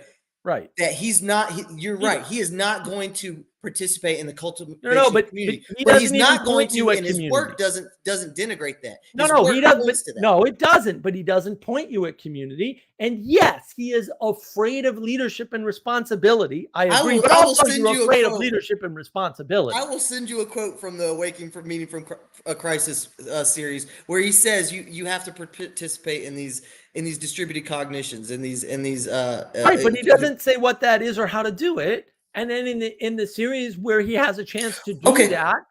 All right. Well, then again, all right, I would agree, and I think this is that rub of the critique is I think here's where I would try to steal man. There's more to be asked from him on the existential side, on the pragmatic. Here are the tools to awaken from the meaning crisis, not just awaken to. And I think there your critique holds water for me, Mark. Okay. Yeah, that's fair. I wanna go through some comments real quick. So Joey, TLC does exist to prevent the people who think they're part of it from doing or accomplishing anything. If anybody would know, Joey would know. And Sally is just funnier to have to make fun of. This is true. But I do want to address this. I'm intrigued. Question. Could you have wisdom without participation in the form of humility? I don't think humility makes you wise, but I think it prevents you from doing unwise things. And that's a deep asymmetry, right? Yeah. And this is why you don't want to place too much emphasis on wisdom. And see, this is where John just drives me nuts. One of his best points that he ever made to this day, Vervaeke says, we don't need to make everyone wiser. We just need more wise men. That's correct. Thank goodness. Yes. Now the burden isn't on every single person to get wiser. Yay! I want to highlight from this masterpiece book of James Filler, Heidegger, Neoplatonism and the History of Being, Relation as Ontological Ground. I just got to it. And he divides these levels of these ontological levels coming up from God. And he goes, I could be wrong. Bear with me a little bit. He goes, good, being, life, and then wisdom. So I think wisdom is like almost fourth or fifth on that stack. So there's, I would just say that there's even a credit and gesture to emphasize your point on that wisdom can't be the supreme. There's being, there's goodness. Right, but beyond that, it's not that we all need to be wiser. That's actually wrong, because it's not even possible. Like this, no one ever accounts for this. Like everybody keeps thinking like everyone is equally smart or something. And that's a garbage thing. There's no such thing as smartness, or the way I define smartness is vastly different from the way everybody uses it. Right? Of course, mine's better, obviously. That's why I have a YouTube channel and you don't. Right? Because I can actually define these things in ways that people can resonate with. That would hurt a little bit. Intelligence is the same. Sorry, Matthew. I'm just kidding. But intelligence is the same thing. Like, don't have good, solid definitions for these things, right? But they're also not a solution. This is an age of gnosis issue. I tweet about age of gnosis all the time. I'm going to write an article someday, I promise, when I can sit down and actually write again. We are venerating knowledge. We are venerating information higher than everything else. And then, of course, if you do that, the answer to everything is either more knowledge, more information, or more wisdom, because knowledge and information hasn't worked. That, and Vervaeke's like, he's almost on it, right? He's like, not more knowledge and more information haven't worked. He's noticed that. He indicates that, not very well, but it's there. If you listen closely enough to Awakening from Meaning Crisis, it's there. That point is there. I think the one quote you just mentioned, we need we don't need everybody. I think that exactly. I think he's definitely just right. He says, look, we have all the knowledge we need, in essence, right? I'm massively paraphrasing. Like, John will forgive me. I've met John. John will be fine with it, right? But to some extent, he says we have enough knowledge, we have enough information, we have enough. The problem is relevance realization. We're not looking at the right pieces and we're not putting them together in the right way. That's not wrong. Yep. John is not wrong about. I'm a huge Vervaeke fan. I just see where he's wrong to some extent, and I had a lot of help. Manuel couldn't do any of this without Manuel. I have Sally. I have so many other people. I can't even think how many of them there are. So I apologize. Right. So we figured out what he's missing, because he's still age of gnosis, because John's really smart. Oh my goodness, the amount of stuff that's in his head is just absurd. Right. It makes everybody else look stupid. Like, just everyone else you've ever met is dumb, right? Because John exists, right? There's no question about it. He's really got a lot of stuff in his head. But done work, as they say. Right. But when you don't put it together in the right way, and this is where Peterson excels as a pragmatist. How do you order the world? Well, one way you order the world is first you clean your freaking room. Then maybe when you're done cleaning your room, you move something outside of your room, just one little thing, and then maybe you move more, right? Then maybe you get your family together, and then maybe you start to contribute to your community, and maybe you get community together, right? That is ordering. That is correct. That is relevance realization. So really what Peterson gives you is a piece of relevance realization. He relates it from the person. I don't want to call it an individual. I hate that word. You're not an individual. You'll never be an individual. You never have been an individual. You don't have that option, right? It relates it from the personal, what can I do as an agent in the world, right? Up in stages, in steps, in clear order, right? From smallest, things you have the most influence and control over, right? To largest, the climate, the thing you have the least influence and control over. And because he does that ordering as a pragmatist, as Peterson is, it enables people to actually do stuff. Vervaeke doesn't provide that, but he points at relevance realization, which is how do we order the world? Right? It's not only that he doesn't have a good definition of it. I don't either. I use the term. I'm fine with not having a definition for that particular term. You always have to have one, right? It's the Gödel's incompleteness, right? If you're the real nerd like me, now he's at 4 R's. He's at recursive relational. Oh yeah, no, yeah. He went off the rails a while ago. I love Unfortunately, it. No, I love it. You ain't gonna. I miss the old Vervaeke. I really do. I wish he'd come back. I do wonder, even little Peugeot and Vervaeke, they've gone on a little. This is kind of a left turn. By the way, I don't know how much longer I'm gonna be able to stay on. That's fine. Might wrap it up here in a second. Sure. I am curious on to what the fame shot in the arm has done to all of them. I mean, of course, it's nothing that Peterson has experienced, but I would say that they both have experience. Like, I mean, one of the characters in the TLC, the aforementioned non-existing TLC, Grim Grizz, he said, he mentioned seeing JP there at the symbolic conference, and he said, he had all the security. And he said it really, it was jarring to him. It set him apart. It really, it really was in stone, this codification of like, this dude broke out into a different realm, and existence, like his human experience will never be the same. And obviously John's not working with, security guards, but he's not answering his emails anymore. I think that's a detail I've heard. Right. He's got a team now. And so he's not on the Discord server once a month. Oh yeah. He used to be on the Discord server twice a month. He used to do a daily meditation with us. He's not doing that anymore. And the daily meditation had a Q&A, right? Yeah. It's a big difference. Right. Yeah, and I will let you go, but I do want you to wrap up. But before you do that, I want to address a couple things. So the first thing is I've had a blast. This is one of my favorites. I'm glad. I always enjoy you, Matthew. You're fantastic. Especially because you have the Vervaeke knowledge, so I can really play with those knobs. Yeah.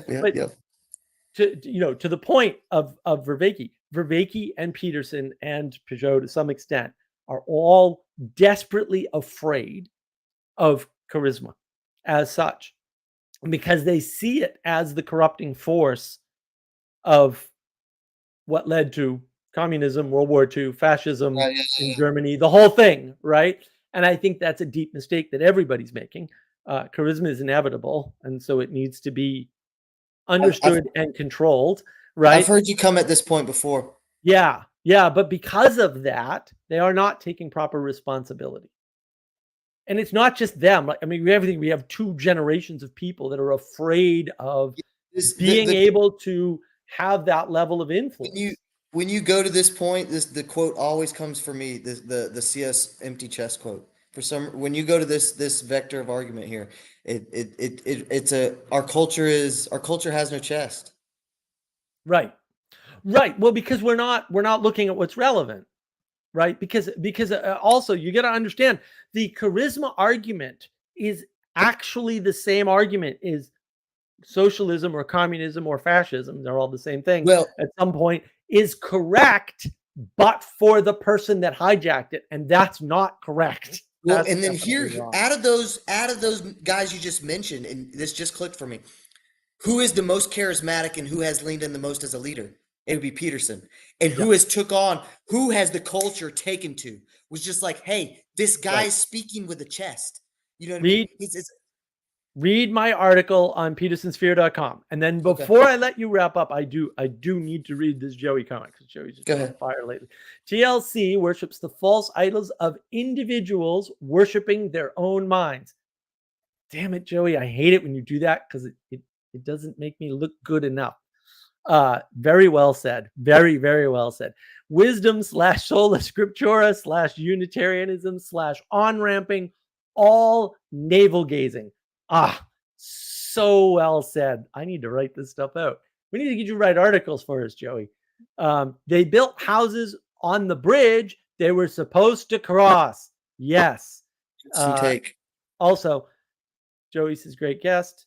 Oh, I'm glad thank you hopped on. So if you want to wrap up, because I do want to let you go, but I want to give you a chance to wrap up, and then I will further comment. Man, I don't stop talking. Are you kidding? I don't have any. My final words would be thanks for being my friend, Mark, and having me on, and keep doing this. You. Words of encouragement.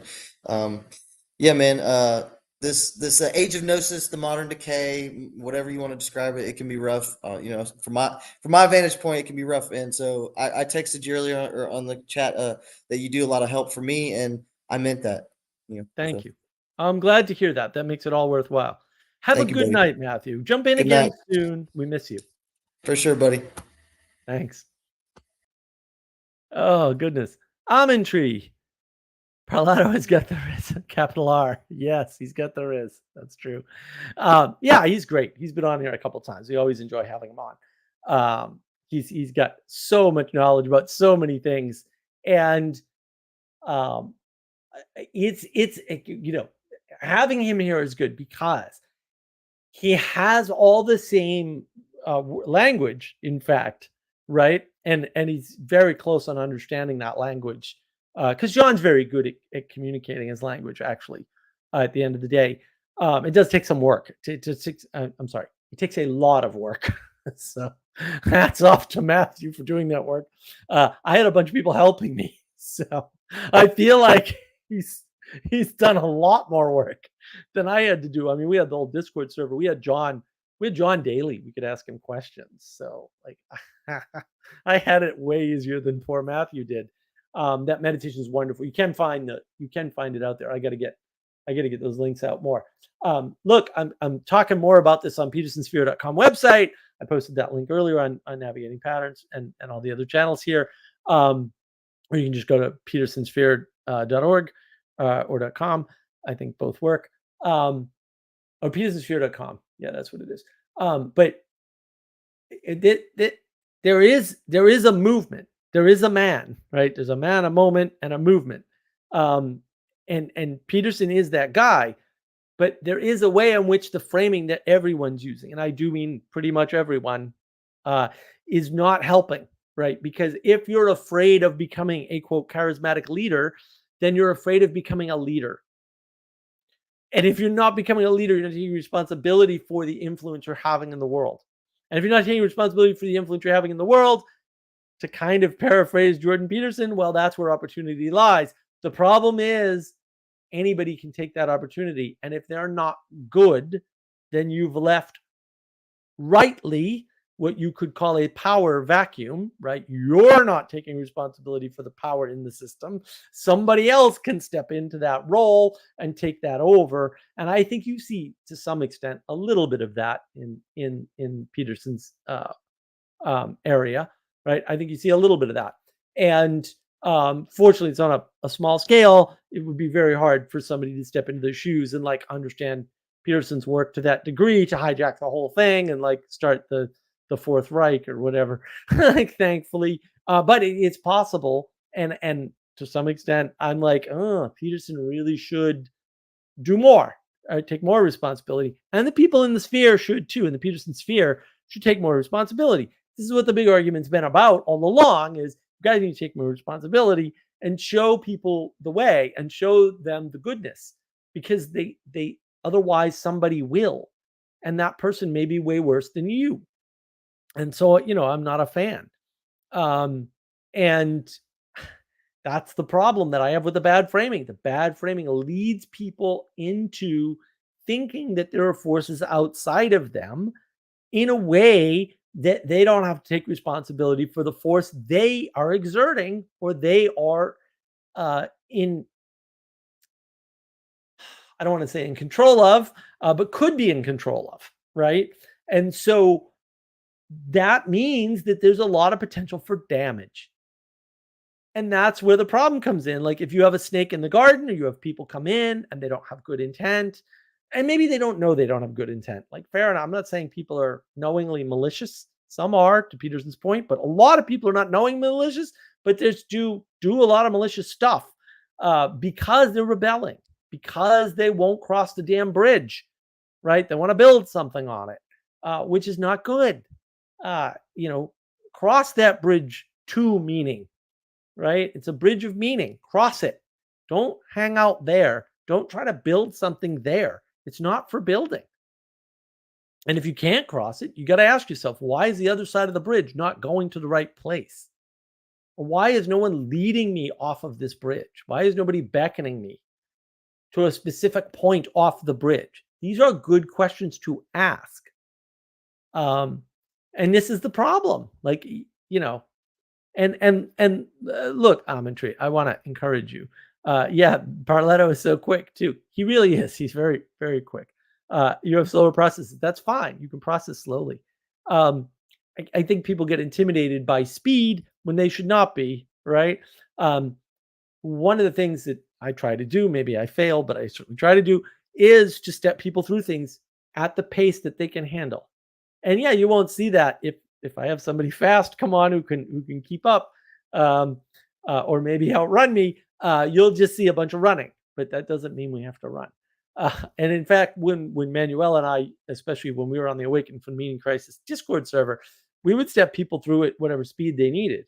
This would take hours, sometimes 10. That's why we had big numbers on the Discord server, unfortunately, pretty regularly, because we were busy helping people, and you have to meet people where they're at.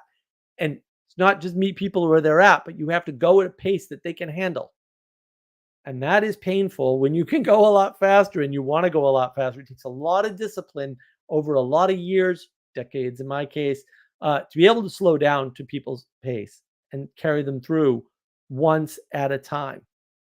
Oh, thank you, Joey. Joey says, Mark illustrating the on-ramp to traffic jam paradox very well. Thank you. Yeah, on-ramping in general is not something that's generic enough that you can do one size fits all thing. And universalists always want, by definition, a one size fits all thing. And I understand the attraction, and believe me, I would like it if the world were unfolding that way too, but that's not the universe we're in. That's not going to happen for us, right? And if we're busy trying to be special, instead of trying to use what's special about us to make the world a better place, then we're missing the plot. We're not utilizing what we've been given, what we've been born into, to its full effect. Because there's a person that you can help right now with the thing that makes you special. You don't need to be differently special or more special. You don't need to highlight your specialness. You just need to fit it into the world around you. It's already sitting there waiting for you to plug into. Why don't we have more things in common? Because you're rebelling. We have plenty of things in common. You just have to stop freaking rebelling. You have to start figuring out where you can be good in common. You can do it. You can do it. It's not that hard. Maybe you build a Discord server that helps a bunch of people. Right, Joey? Right? Because at the end of the day, the world needs you to be better. Now, that's a nice open-ended statement. The world needs you personally as a person to improve. The world also cannot get better without you participating in it. It works both ways, reciprocally, right? It's a reciprocal opening. Both sides get better. You conform to the world improves, you improve. Yes, but you have to stop rebelling. You have to start utilizing what you have that's special about you, that's unique about you, that is within you to make the world better. And in that, you will also make yourself better. You do not need to worry about the climate. You do not need to sit for some ridiculous cause that's halfway across the world. You don't need to do any of that. All you need to do is find out what makes you unique, special, however you want to frame it, and put that in the world, in the place where it does the most good. And maybe that won't be the place it does like the most good it could do, but like start small, man. Clean your room. It's for real. It works. And that's the puzzling part. And it is puzzling. It's a puzzling part. Doing the little things matters. And it makes a bigger difference than the big things. The big things are flashes in the pan. At the end of the day, not that you shouldn't do big things when you can, but also you shouldn't worry about doing big things. If you can do big things, those opportunities will come to you, I promise. And that's why being special is not better. What's better is how you use what specialty you have to participate in the world, to make it better. Because you can always use your specialty to make it worse. If you're a specialty programmer and you can write hacking tools so that people can hack into other people's computers, that's not better. Choosing your specialty, though, that's what the discernment comes in. And everything ultimately, you'll find out if you watch my channel, if you watch Navigating Patterns long enough, you watch enough videos, everything comes down to the one thing, discernment. At the end of the day, that's what everyone's going to be talking about. That's the last thing that's going to be left on the table, right? Is relevance realization, or the core of relevance realization, or the core thing that you need to utilize to have relevance realization, which is discernment. It's all about discernment. And you're too stupid, and I'm too stupid, because you're a Muppet. I'm a Muppet. We're all Muppets. We're too stupid to be good enough at discernment to do it on our own by ourselves. We're just too dumb. And we'll always be too dumb. What we can do is leverage the traditions, the things that were handed down, right? Knowledge-wise, even in books, as much as I want to burn all the books, right? Even in books, right? To the best use, right? Which is to hone our discernment, to help us to understand proper discernment, even though it won't always be correct, right? Because nothing's perfect. That's the key. You don't need to be special. You're already special. Just use that in a discernible way to make the world better. And that will make you better. And you don't have to worry about these things. You don't have to worry about how do I do that? You can just do it. Reject the age of gnosis. On that note, it's been fun. It's been a little over 3 hours. Did not think that was going to happen. I'm very happy that it did. I'm so happy to see Matthew again. I've missed him. All right. I miss Jesse too. Jesse's going to come back someday. Jesse and I will do that Matrix thing. We're planning it now. I really appreciate everybody's engagement. Comment, like, spread the word. We're just getting rolling in some sense. Like I said, my first short video is out today. So yay, we'll get more of those going. It's going to take a little more work, but we'll get there. And I really appreciate everyone's engagement. It's good to see you, Joey, as always. It's always good to have Sally Joe's input. And I appreciate that anybody ever watches any of my stuff. And I hope people will get more out of it. I'm glad people are getting out of it, and they're telling me that. That's wonderful. And it sounds like what I'm doing is working to some extent, and it's already worked, right? Like I've already, one person tells me they were helped. I'm good. That's great. And I'll keep doing it. But I do, I do appreciate feedback. I need the feedback to keep me going, because it's a lot of work. It's still a lot of work. But I do appreciate it. So have a great weekend, everybody. Use your discernment. Don't try to be special, right? There's plenty of goodness without being special. And I hope to see you all next week. I don't know what the topic will be. I'm sure I'll find something. I do appreciate this topic. This is Sally Joe's suggestion, basically. So I'll see you next week. Have a lovely, lovely time.